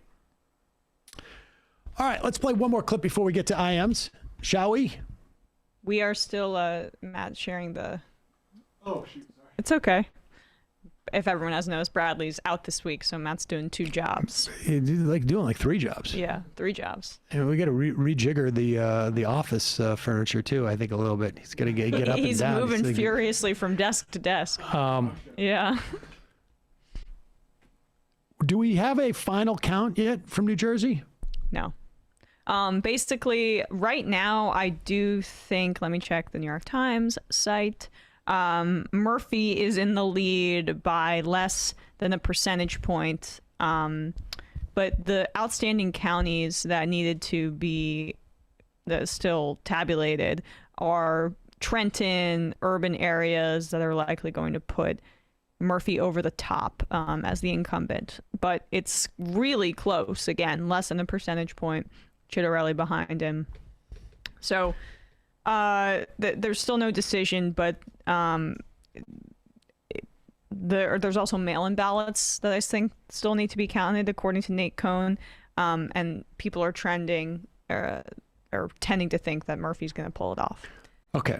And Murphy's done a lot of good things in New Jersey. So I again, this just has to do with the off-year situation. I heard a statistic that said that New York State would be the worst place to be in a zombie apocalypse because of the number of bodies that have died and been buried in cemeteries here in this state. However, Tucker Carlson has an interesting theory about New Jersey in terms of, and it relates to elections, of course. Well, it is the most densely populated area in the country, state, I believe, New Jersey is. So that might be the worst one to be in a zombie apocalypse. That's possibly true. It also apparently is also bad if you're a Republican candidate. Here is Tucker Carlson with his latest backcrap crazy example of cravenness to appeal to the Republican narrative du jour. Thank you, Tucker. So somewhere at the beginning of COVID, Phil Murphy, who's a finance creep and governor of New Jersey, decided to crown himself king. He's now God of New Jersey. He's up for election. That's really a formality in New Jersey where dead people vote in large numbers. But what's interesting is that this guy, who's a part of the Democratic machine, might not be doing as well as he should in a state that's controlled by the Democratic machine. Remember, this is the same governor who told us that the Bill of Rights isn't really relevant to his job. The Bill. Okay, so Murphy's a finance creep. It's true. He used to work at Goldman Sachs, but he's done some more progressive things than I thought he would, given his background. Right on that screen, as he says that, he has the Youngkin results up. Youngkin used to work at a private equity firm called the Carlyle Group and was the CEO of it. Yes. And he's like enthusiastically supporting Youngkin, but we should say Terry McAuliffe couldn't criticize him for that because McAuliffe also has an association with the Carlyle Group. Surprise, surprise. Oh wow. But the interesting thing is, what's amazing about what Tucker's doing there is like Murphy calls himself God. He's God of New Jersey. He can't possibly lose. He has the whole thing wrapped up, but somehow he's almost losing. Yeah, sort of cuts against the. Maybe he just sort of pretends. He pretends to make it close so that it feels like he's not. God works in mysterious ways. Exactly. I mean, I just think we should have killed more people so we could have had more voters turn out. There you go. That's the problem. Yeah, it's like the 30 Rock sketch where it's God cop and God is like the partner of the in like the cop show, and God could just tell you who did it, but it's not that interesting. Kind of the same situation. Yeah, exactly. I'm not explaining it that well. That's the joke, though. High on a hill was a lonely goat herd lay. I'm not high today. No, I didn't say that. No, wow, I didn't know you. Why would you think that? All right, let's go to some IMs, shall we? I want to get a bunch of these IMs in. I don't think we're going to have time with phone calls? Yeah. Somebody's saying that Tucker sounds really sick, like he's having trouble breathing. He looked wet, like his hair was, I don't know. He looked different. Maybe he was a little bit different. Yeah. Maybe he was in one of his other studios. Apathetic steamroller. Oh, apathetic steamroller. My boy. You argued against those anti-natalist people last week, but Virginia's election results are showing their outlook on reality to be correct. Louis. Serious question. What is to prevent multiple Byron Browns in Buffalo from coming forward to claim victory? That's great. How can you ever definitively know who wrote in a vote was intended for? In a more plausible scenario, what if the Buffalo's mayor was Jim Kelly? How would you know if the voter were choosing him and not the former Bills QB? It's an interesting question. I guess maybe, I don't know. Sam Soft-Collared Shtick read a CNN article today reporting billionaire investor and amateur dorm architect Charlie Munger's opinion that Democrats' stock buyback plan is literally insane. The article fails to mention how buybacks line the pocket of greedy CEOs or that buybacks were once illegal. It is amazing. I was looking at this story from Bloomberg News, and there's a good union reporter there, Josh Idelson at Bloomberg News. He did not write this story about the Deere union workers rejecting the labor agreement, extending the strike. It was a guy named Alvaro Ledgard. And I don't know, it's a 3-page article. I don't, I printed out, so I don't know.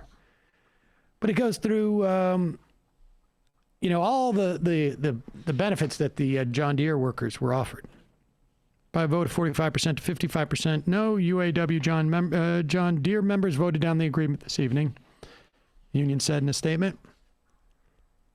Then it quoted Gabriel Winnett, who was a guest on this program not too long ago, University of Chicago historian. 35 years ago, workers at Deere lost a lockout and took a deal that froze and reduced wages. Today, they rejected an offer that starts with a 10% raise, the biggest downward shift in economic balance and power in my lifetime. So this is a big deal. Then it gives some of the details. Some 10,000 Deere employees went on strike October 14th for the first time since 1986. Wow. having rejected prior to that deal that called for a 5 to 6% wage increase for the first year. Production maintenance employees at 12 plants rejected the agreement, while workers at parts facility in Denver and Atlanta approved a separate identical agreement, the company said in a statement. There's anticipation. The number of U.S. workers on strike could grow substantially in the coming weeks if some of the tens of thousands of Kaiser Permanente healthcare workers who've authorized work stoppers walk off the job. And if Yahtzee members also do that. So I'm reading through this, and I'm like, wait, where's the, this is weird. 6-year contract that was rejected also included wage hikes of 5% in the 3rd and 5th years, as well as lump sum bonuses amounting to 3% of workers' pay for the other 3 6-year contract. It also offered $35,000 retirement bonus for workers with 10 to 24 years on the job, and a $50,000 bonus for workers with at least 25 years. Man, oh man, these workers, so stingy. I'm reading through this, and I'm like, oh, God, this company must be doing poorly. Right. And there's no word at all about how the company's doing. It's almost as if the workers bear no relationship to the success or failure of this company. I mean, if this company is hurting and productivity is down and they're not making any money, how is it that these greedy workers, they just want to take and take and take? Where's the give? What are the John Deere people getting out of it? And so I decided to go Google, find out, like, how's the company doing? Why don't we hear anything about that in this story of these greedy workers? It must be implicit. Give me. Exactly. It turns out in August of 2020, I haven't seen the 2021 numbers yet. I imagine it's just as big. They had made more. No, I'm sorry. This is 2021, August 2021. They had made more, $4.7 billion in profits in the first 9 months of the year, beat their all-time record of profits set in 2013, which was $3.5 billion. So assuming that this quarter is as good as average as the other, they're going to be making close to $6 billion in profits. $6 billion in profits. Wait, you could give the workers all the profits from the fourth quarter and still have the best, most profitable year you ever had. Ever had. And so the workers are aware of this. And what they want to do is participate in the success of the company, because the moment profits dip below, not the worst that it's ever been, but profits, the last 5-year average or whatever it is, they go to the workers first and they go, we need to cut, we need to get rid of your dental, whatever it is. But when there's success, no participation. So solidarity with Deere workers. If you see any John Deere workers out on a picket line, honk, bring them some pizza, et cetera, et cetera. Same with Kaiser Permanente if they happen, or whether it's their Matt Warrior. Yeah, Warrior Matt. Yep. Get in touch, folks, if you're either supporting those strikes or indeed participating. Gaping Sam hole. Craven as a derogative is related to revolting in the Catholic Church in England. It's the Irish form of Corain, and it means onion farmer, calm, spineless, vile, insipid coward. Leave my surname alone. Oh, I'm sorry about that. Judy Ruliani, pronounced Klima. Okay, heart muscle cells are special from most. They kind of pulse on their own before actually becoming a heart. Maybe that's where the right lie comes from. Matt from New Jersey, forget the governor's race. The really bad omen is State Senate President Steve Sweeney got gutted by a Republican trucker. That's mind-blowing. He was easily the top Democrat boss in the state. The NGA couldn't even oust him with millions of dollars of spending. It's amazing. Chairman Meow, Somerville now has a socialist mayor city council. A socialist majority city council. I love it. Walrus. How does a state like Virginia and potentially New Jersey go from voting for Democrats by a pretty good margin just last year to electing a Republican governor. Republican voters are excited, that's all. General elections are different. Jennifer from St. Louis, happy anniversary to the Majority Report. Thank you for all the sanity through the years. Well, it's actually just Emma's anniversary. Yeah. And happy 1 year anniversary to Emma.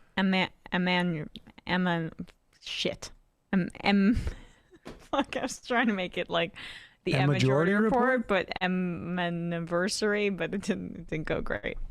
Anniversary. Are you having a breakdown? I'm having a stroke.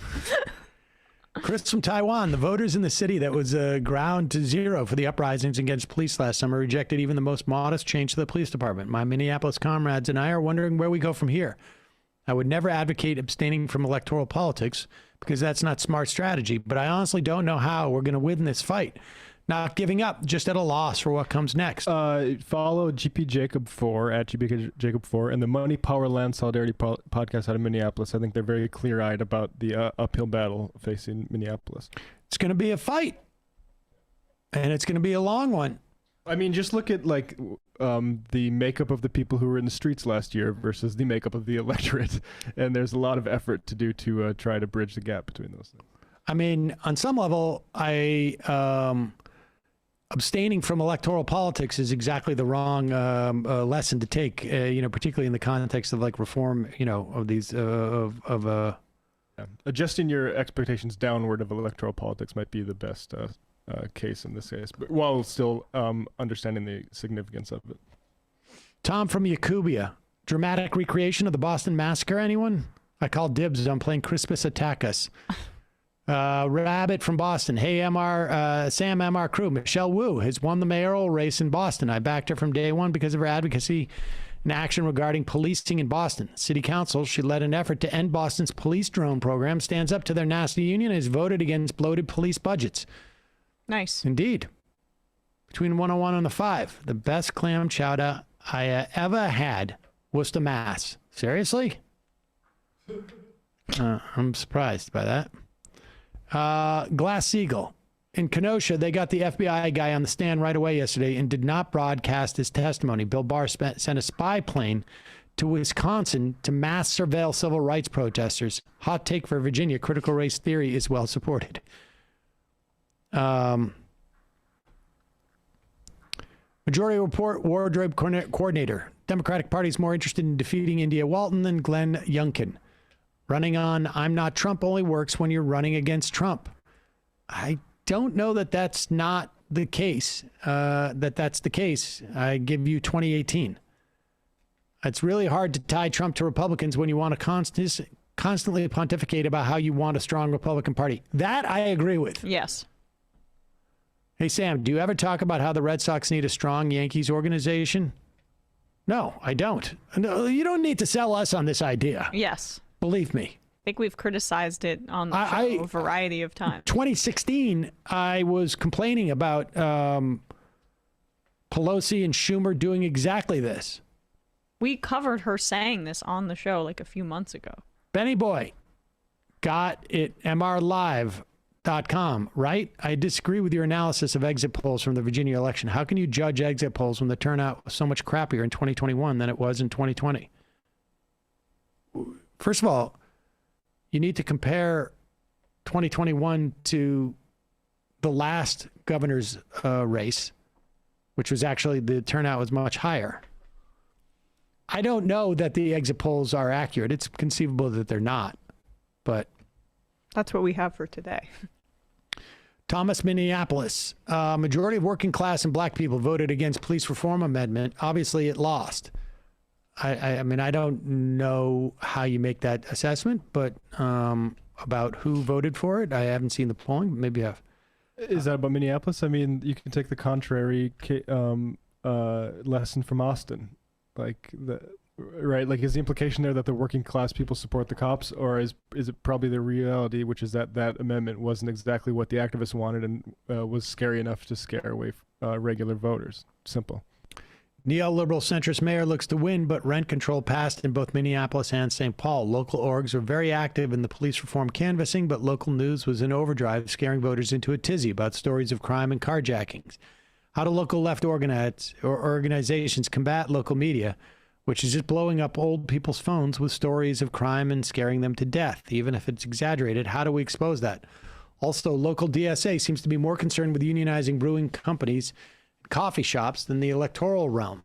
I believe in labor organizing as the primary pillar of left power, but I believe our limited bandwidth should be spent organizing the means of production, not breweries, and more focus should be put on inside strategy to disrupt the local Democratic Party. I mean, you got to go in and advocate that with the DSA. I mean, I don't know what else to tell you. I don't quite take the point about breweries. Like we shouldn't focus on, like, if workers are striking at a brewery, I think we should support them. I would imagine. We're not telling them, hey, all right, brewers, now it's your time, go. Yeah. Sam's butt joint. Emma, I don't think a URL is Sam's favorite underused tool. That's a dick joke, folks. I'll be here all week. Florida Femme. 538 had a great breakdown on how Youngkin was extremely smart at dancing the edge between Trumpers and independents and even Dems. Education, not CRT, but also the gifted program, for example. Also, independents were able to overlook some of the more crazy Republican things like election fraud because they think he has to say them to appease to the base, but the independents didn't think he truly believed them. And there was a sexual assault with that possible school cover-up, too, and that was huge. Yeah. Nerd Cheetah, what indications do you have that the Democratic Party is simply okay.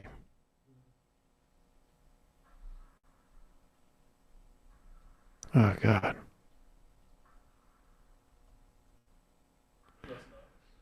Given the chance the party chooses settle, surrender, changes campaign finance strategy to block progressive change and even go so far as to repeatedly activate Obama to charismatically undermine the imagination, the risk to hope for new promise. I get the frustration of having to deal with reality, but MR is starting to dust off the old hits from the 2020 run-up when you just got sick and tired of fielding criticism of Biden's manufactured win. It's like a manufactured win. What does that mean? What does that mean? Yeah, it's stupid. I mean, I think you spend way too much time. Damn Jill Stein voters and whatnot. No, Jill Stein didn't run last time. Also, I don't think we find it. Go back through the archives, see us complaining about the Green Party. They were completely irrelevant. Biden won the most votes in the history of this country. Yeah. Like manufactured weird. They're good at manufacturing then. Maybe that's something we should consider.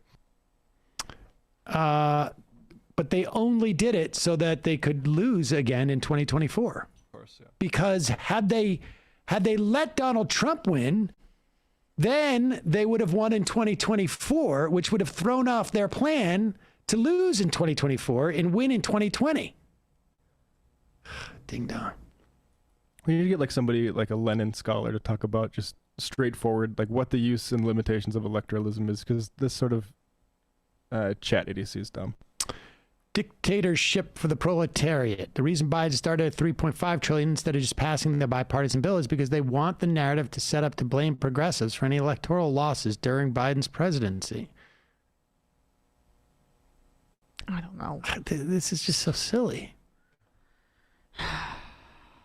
Everything is already controlled. These people are brilliant. They're using 47 level chess here. We're going to come out with 3.5 trillion because this is what's going to happen. It'll be too big, and then we can lose elections, and then we can blame the progressives, and therefore moderates will control the party that will have no. I mean, don't you see that they just react to things as they happen? There's no grand plan here. Joe Biden wasn't like, I really want just a $1 trillion bill, but I'm going to ask for 3.5 because we're going to do a double Lindy, and when McAuliffe loses, then we can blame Pramila Jayapal. They would have blown one of the Georgia races and got in a much safer position for them. Of course. No, that would be too easy. People would be on to us then. Let's give us the entirety of Congress so we can actually test our campaign rhetoric against actual exercise of power. That's exactly what we want, and we're gonna. I mean, it's just silly. I can't stand it. But I mean, it's also there's no lineage to that sort of thought, right? Like the Marxism's interesting because it can occasionally elucidate and describe splits within the ruling class. This is the theory that the ruling class is a completely coherent and basically God-like entity. Yeah. This is, I mean, it's honestly, it's a half a step away from Alex Jones. I mean, it's Bilderberger stuff. They have power. They have aligned interests. There's a tremendous amount of incompetence. There's a lack of urgency. There is the iron law of what are institutions where people do want to maintain their power, even at the expense of maybe the institution's diminishment of power. All of those things are true. But the idea that they're able to sort of like script world reality. I know people who have been involved in the transition of White Houses, in the functioning of White Houses. It's just disarray. So much of it is disarray. And then you have literally thousands of individuals operating on their own personal agenda. And if you're able to get enough of those individuals in there to be sort of like-minded and lean towards progressive, you have a better shot at maybe getting some policies through. But there's just like, it's completely sort of divorced from the array of forces that are there. All Joe Biden wants at the end of the day is to, have some type of legacy and feed his ego. And then they're also so shut off from the rest of the world. They also aren't quite aware of what's going on. And that's why we talk about the office politics of it all. Yeah, I mean, and so much of this is like sheer competence. Yeah, they're not special. They are responding to incentives, and they want to do what's in their own best interests. And none of what is being described in this grand plan that's being schemed up by some people, including the IMer, I think, is in their best interests. IMR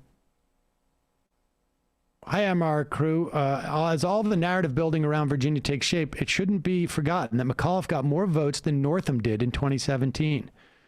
That seems to be sort of like the, where we're headed. Like more people are voting. It's just that you need to motivate more of your people. I don't know how else to say that. Emma's from New Jersey and is a Knicks fan. What gives? Wyoming Ryan. Do you want to speak to that? What do you mean? I mean, like there aren't. Yeah, I'm a Knicks fan. My dad was a Knicks fan. Grew up in that was like really the only sport he followed. Also, the two football teams from New York are actually in New Jersey. Yes. Wyoming Ryan, wild deer used to walk right into my mother's living room to get carrots and other greens she didn't eat. The deer would come in a few feet, take the food, and wander off. It wasn't a daily thing, but maybe a few times a month in the summertime. I suppose they shared air for a few minutes each. Guess that's possible. Inside, yeah. Big Dick Cheney energy. The CRT lie worked. That 18-year-old high school student who had the night terrors after reading Beloved took down McAuliffe. Fabucat 58 education voters in Virginia were all about CRT and two highly publicized assaults in Loudoun County public schools. District Jaboni called from Connecticut a couple of weeks ago regarding anti-CRT candidates running in my hometown for the school board. Happy to report they all lost. I heard about that. All right. 3,000 votes to about 6,000 each. Even more interesting is the winners were a mix of Democrats and independents. May call again from a 203. Yes, we'll take that over the coming days. Rupert Holmes. Have you looked into Snowden specifically calling out ExpressVPN by name, saying to avoid their service? No. I hadn't even heard that. I make a note of that. Shoot. Okay. Yeah, it mentions ExpressVPN specifically. I thought interesting. Weird. I'll check that out. Amber, Virginia. Hey, Sam and Emma. Hope I can talk to you all today. I'm in Virginia. Want to talk about the election if you have time. 571 caller. I'm sorry, we're not going to have time for calls today, but tomorrow and Friday. Nick from Philadelphia, you're going to talk about Stephen Dosinger, the lawyer sent to jail for suing Chevron. I know you interviewed him. Just wanted to hear your take on the update. I mean, I thought we had mentioned I know he was gone for 6 months. Yeah, we mentioned it a couple of times. There's a Tapper clip that they finally covered it on CNN. Yeah, they all finally cover it now that he's gone to jail. New York Times finally covers it to talk about him once he's in jail. Connor from PA, if possible, I'd love to give an update from municipal elections here in Pennsylvania from Bucks 267 area code if I can get through. We'll take calls coming in the next couple of days. Matthew from Indianapolis, got my first order of Magic Spoon, trying to lose a couple of COVID lockdown pounds. So this stuff is great. I probably shouldn't have eaten an entire box in one sitting when I got my order, but stuff's crack. Believe me, I have a similar dynamic with it. Washington Lefty, don't forget the Virginia Dems paid for mailers promoting Youngkin. New Jersey Canfield, Chapo is reporting on the bill, and apparently it's now mostly a large program called Floss Latino, where we give $1 trillion to Colgate and Crest, and they subsidize 60 cents on the dollar for floss related to products to Latino Americans. Aaron is not cool. The Paris Accord was just part of Operation Undo Obama that Trump was obsessed with. They weren't interested in it much, but the CRT stuff sticks. West Texas Dems education was code for race. MT Beck, hey, Sam and crew, just booked my 6-year-old for the first dose of vaccine. She's super excited about the shot. She just yelled out, suck it, COVID. I should stop swearing around her. Anyway, left is best. Love you guys. Wanker, I doubt you could catch it from eating cooked venison, but first thing you do after killing a deer is cut open its chest and stick your arms inside to gut it. Guessing most hunters won't be putting on their surgical masks before gutting. Australia, I'm fairly certain you guys spent $12 trillion on your military since 1999. I would imagine probably more. I was thinking about my trip to the U.S. a few years ago, and pretty sure the pain I experienced was thinking I could drink your tap water. Slappy Tubbs. There is abolition of PD lost in Minneapolis, but there is more to look at and hopeful about. Left-handed strap. Oh, wow. Okay. I met Sam once. It was 3 a.m. I woke up to the sound of a loud thud and breaking glass. I crept out of my bed horrified. Obviously, I was being burglarized. Okay. Last thing I remember is the hazy sight of him unplugging my computer and throwing it into a wheelbarrow called the worker's wheeler before yelling he hated my apples. That's getting a little into there. We got a lot of these. Laura from Somerville. Here in Somerville, we elected 4 DSA candidates to our city council. That's awesome. Rob from Dedham. Boston first elected woman mayor. Kim Janey was acting mayor from March till now. Okay, fair enough.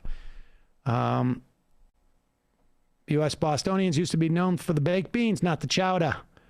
Valley Girl.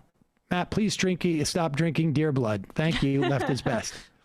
Alex in Detroit. Mayor Duggan might as well be Republican light, but the city council shakeup is very progressive across the board. That's good to hear. Fetal dolphin tail. The argument that moderates are losing races because they're being tied to policies they don't support is ridiculous. If that's true, it probably means that they're running on is uninspiring or they're a terrible communicator. Indeed. Militant apathy.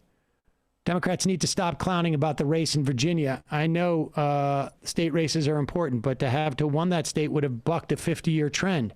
Even with an activated racist base and boring retread Clintonian as nominee, the Republicans did not blow this race away. Overcoming the rural KKK vote in Southern Virginia is a heavy lift. Pro tip, have Stacey Abrams run every race south of the Mason-Dixon line, period. Not the D.C. guys. Yeah, fair enough. Yeah. Southern states, there is a black rural vote that dates back to the slave days. That's how we won those Senate seats. Lots of lefties give her shit, but she knows how to win. This VA shit won't be on the radar in 3 weeks. Chemistry Dad. I am in a work meeting and can't watch live, but I want to congratulate him on a 1-year MR and I hope you get a shofar. Thank you. Thank you for the incredible contribution you've made to the show over the last year. M. Speaking of Dems not holding GOP accountable for election fraud, yesterday you started at 2,000, but you left out Johnson not publicly calling out Nixon's treason in Vietnam. Well, that's a good point. The Paris didn't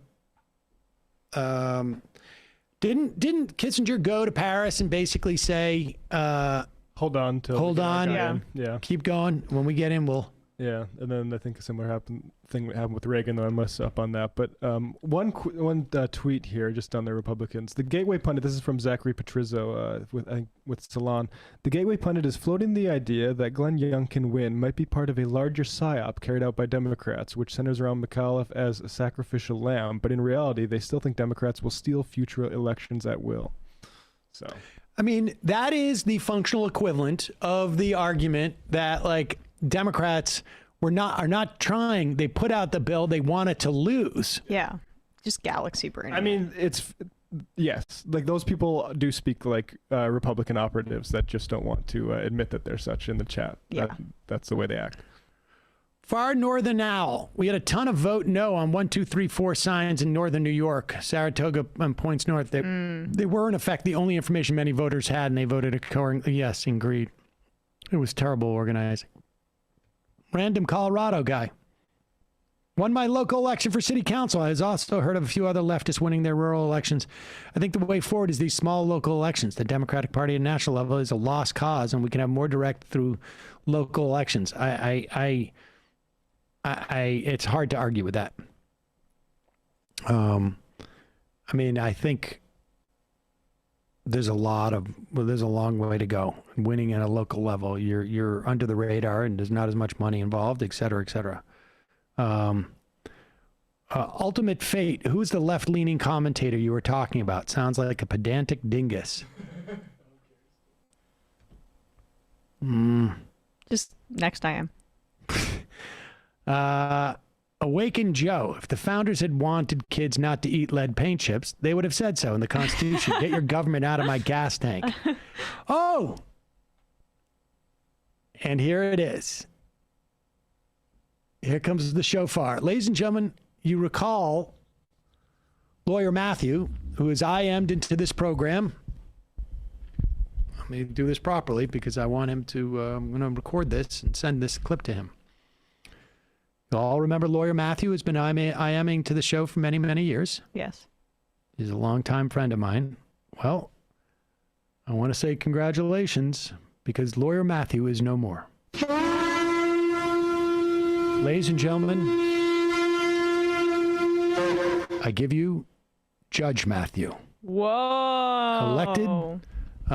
Made it sound like he died, but now he is Judge. Lawyer Matthew did move on into a judicial position. He is now Judge Matthew. That's a very town judge accomplishment. Town judge. Congratulations. Yep. Big deal. Big. It's a little. Got to be a little more formal around him now. I just have to say this, like this. Congratulations, Matthew. Yes, very congratulations, proud of you. Matthew. This is breaking. So like Rogers said he was immunized. Aaron Rodgers said he was immunized at the start of the season, and so everyone thought he meant vaccinated. Obviously, according to Ian Rappaport, he received a homeopathic treatment from his personal doctor to raise his antibody levels and asked the NFL to review his status. So like he's in that. I mean, he's in that whole like wellness kind of yogi type community, which like again, you can be vaccinated and be in that community, but there are pockets that are against it. So he must have gotten some like antibody treatment instead of. I love Aaron Rodgers. This has totally like changed my opinion of him and made me pretty pissed off. But like, why not just get vaccinated then? If you want antibody levels, get vaccinated. Not from like he must have gotten some I mean, I don't even know. What would that mean? A homeopathic treatment to raise your antibody levels? It's like, yeah, no, I had ginger root and he had hibiscus or something. I don't know. He did yoga and like meditated and had sage and it raised his antibody levels. Jeez. Nell Flo. Hey, I'm our crew. Love your show. Question for you guys. TYT did donation drives, etc., that led to investigative reporters like Emma being hired and so on. Do you guys have similar plans to expand the show with donations, higher member counts, etc.? Love you guys. Keep up the amazing work. I mean, I don't have plans of that nature necessarily, but like the AM Quickie is a, the newsletter we put out in some respects is, well, it's completely supported by member dollars. We haven't quite figured out a way of monetizing it yet. So we're hoping to figure that out. But TYT is a much bigger operation than we are. I don't know what else to say. Meg MCA. I'm really looking forward to midterms when we're still trying to pass $3 billion infrastructure bill. Yeah, that just another lefty. Would the non-delegation doctrine cause issues with the DEA and drug enforcement? I don't think so. I mean, I guess maybe it's conceivable. I don't know. It's conceivable, actually. Boston Bernie Bro. I really want to buy the Majority Report Live URL when you're done with it, but I have to save my money for partnership with Ben Shapiro to invest in Miami real estate in 2050. Timothy Slyan. Psychedelics are now decriminalized in Detroit. Unfortunately, though, you can't buy mushrooms at a 7-Eleven yet. Jersey Max. I'm originally from Gloucester County in South Jersey, currently living in Camden. Goddamn, I'm feeling really down about the future. Local losses all over. 2022 is going to be rough. Sounds it. It's a little bit tricky. I wish I had a different system. All right, I'm going to read 10 more of these and we're out here. Bofa. Sam, are you telling me that I don't, there's a chance I don't see Sam's legs during the live show? What's the refund policy? I know. Well, I mean, he may or may not be doing the calf dance. I was thinking about maybe I might have to throw that in. Kirsten Cinema, Pounds Table, calf dance. Oh, really? Yeah, that's funny. Barrett Home, too. Sam, why are you tiptoeing around that streamer's name? It's got to be Destiny. New conversation in your future? Yeah, it's Destiny. I mean, I don't feel like getting into it, but I found it sort of silly. Sam, do you still look at leftists as sharing the road, or can you see them as speed bumps? I don't think leftists are speed bumps. Sounds like a fascist wrote that. I am. Yeah, I don't think Destiny is. I don't consider him compared to us. We're the left. Compared to him, we're the leftists. Yes. Binyamin, will the live show include famous calf dance? No dance, no chance. Well, we'll see. Maybe I'll play the clip. Emma, with Aaron Rodgers out for Sunday, I don't think my calves are really what they were back then. I'm an older man. Well, time to get biking for the live show. That's true. Emma, with Aaron Rodgers out for Sunday because he's unvaxxed and tested positive, does he take a step down? Oh, yeah, she already addressed this. I mean, the thing is like, I just thought he was like, he was pro BLM. Like, he was like, I don't know. I thought he was like a real lefty, but like there are ways to be an idiot that, even if you have some leftist ideas. Amazing Sam Seder. Will there be a calf dance during the live show? Wow, this is really something. Sam's Thanos tank top. I just became a member. Don't forget I exist, Sam. You can never forget. I watched a Democracy Now! Video about COP, and there was an activist from Kenya saying the entire continent of Africa only produces 3% of global emissions, but is facing a majority of climate change issues. Yeah. Indeed. All right. Sorry. 3 more. Tom Brady GOAT. Yes, we know.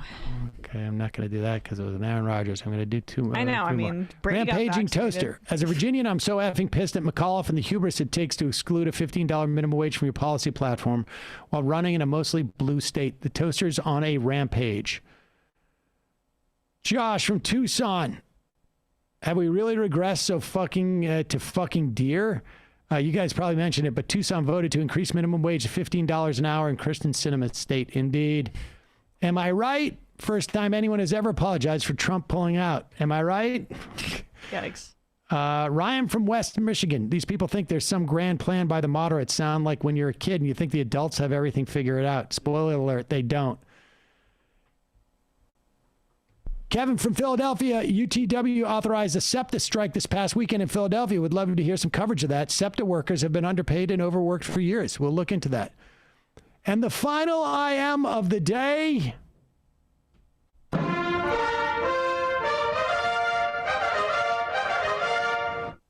Caboose is loose. Can I get a shofar for my birthday and Emma's 1-year anniversary? I'm feeling pretty pessimistic after the elections yesterday.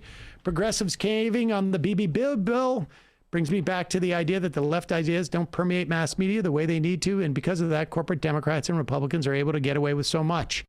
How do we go about getting this changed outside of a benevolent billionaire deciding to start a left media company and spreading a lot of money on it?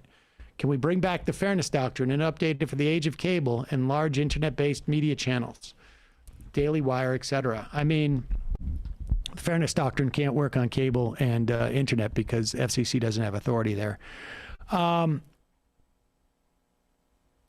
It may take a benevolent millionaire, not just a benevolent billionaire. I don't know how we build that media, but there's no doubt in my mind. You cannot underestimate the power of AM talk radio. I still say that, and I don't know anything. I don't know what to do about it. But I will do this. Happy birthday to you. And again, Emma, happy 1-year anniversary. Thank you.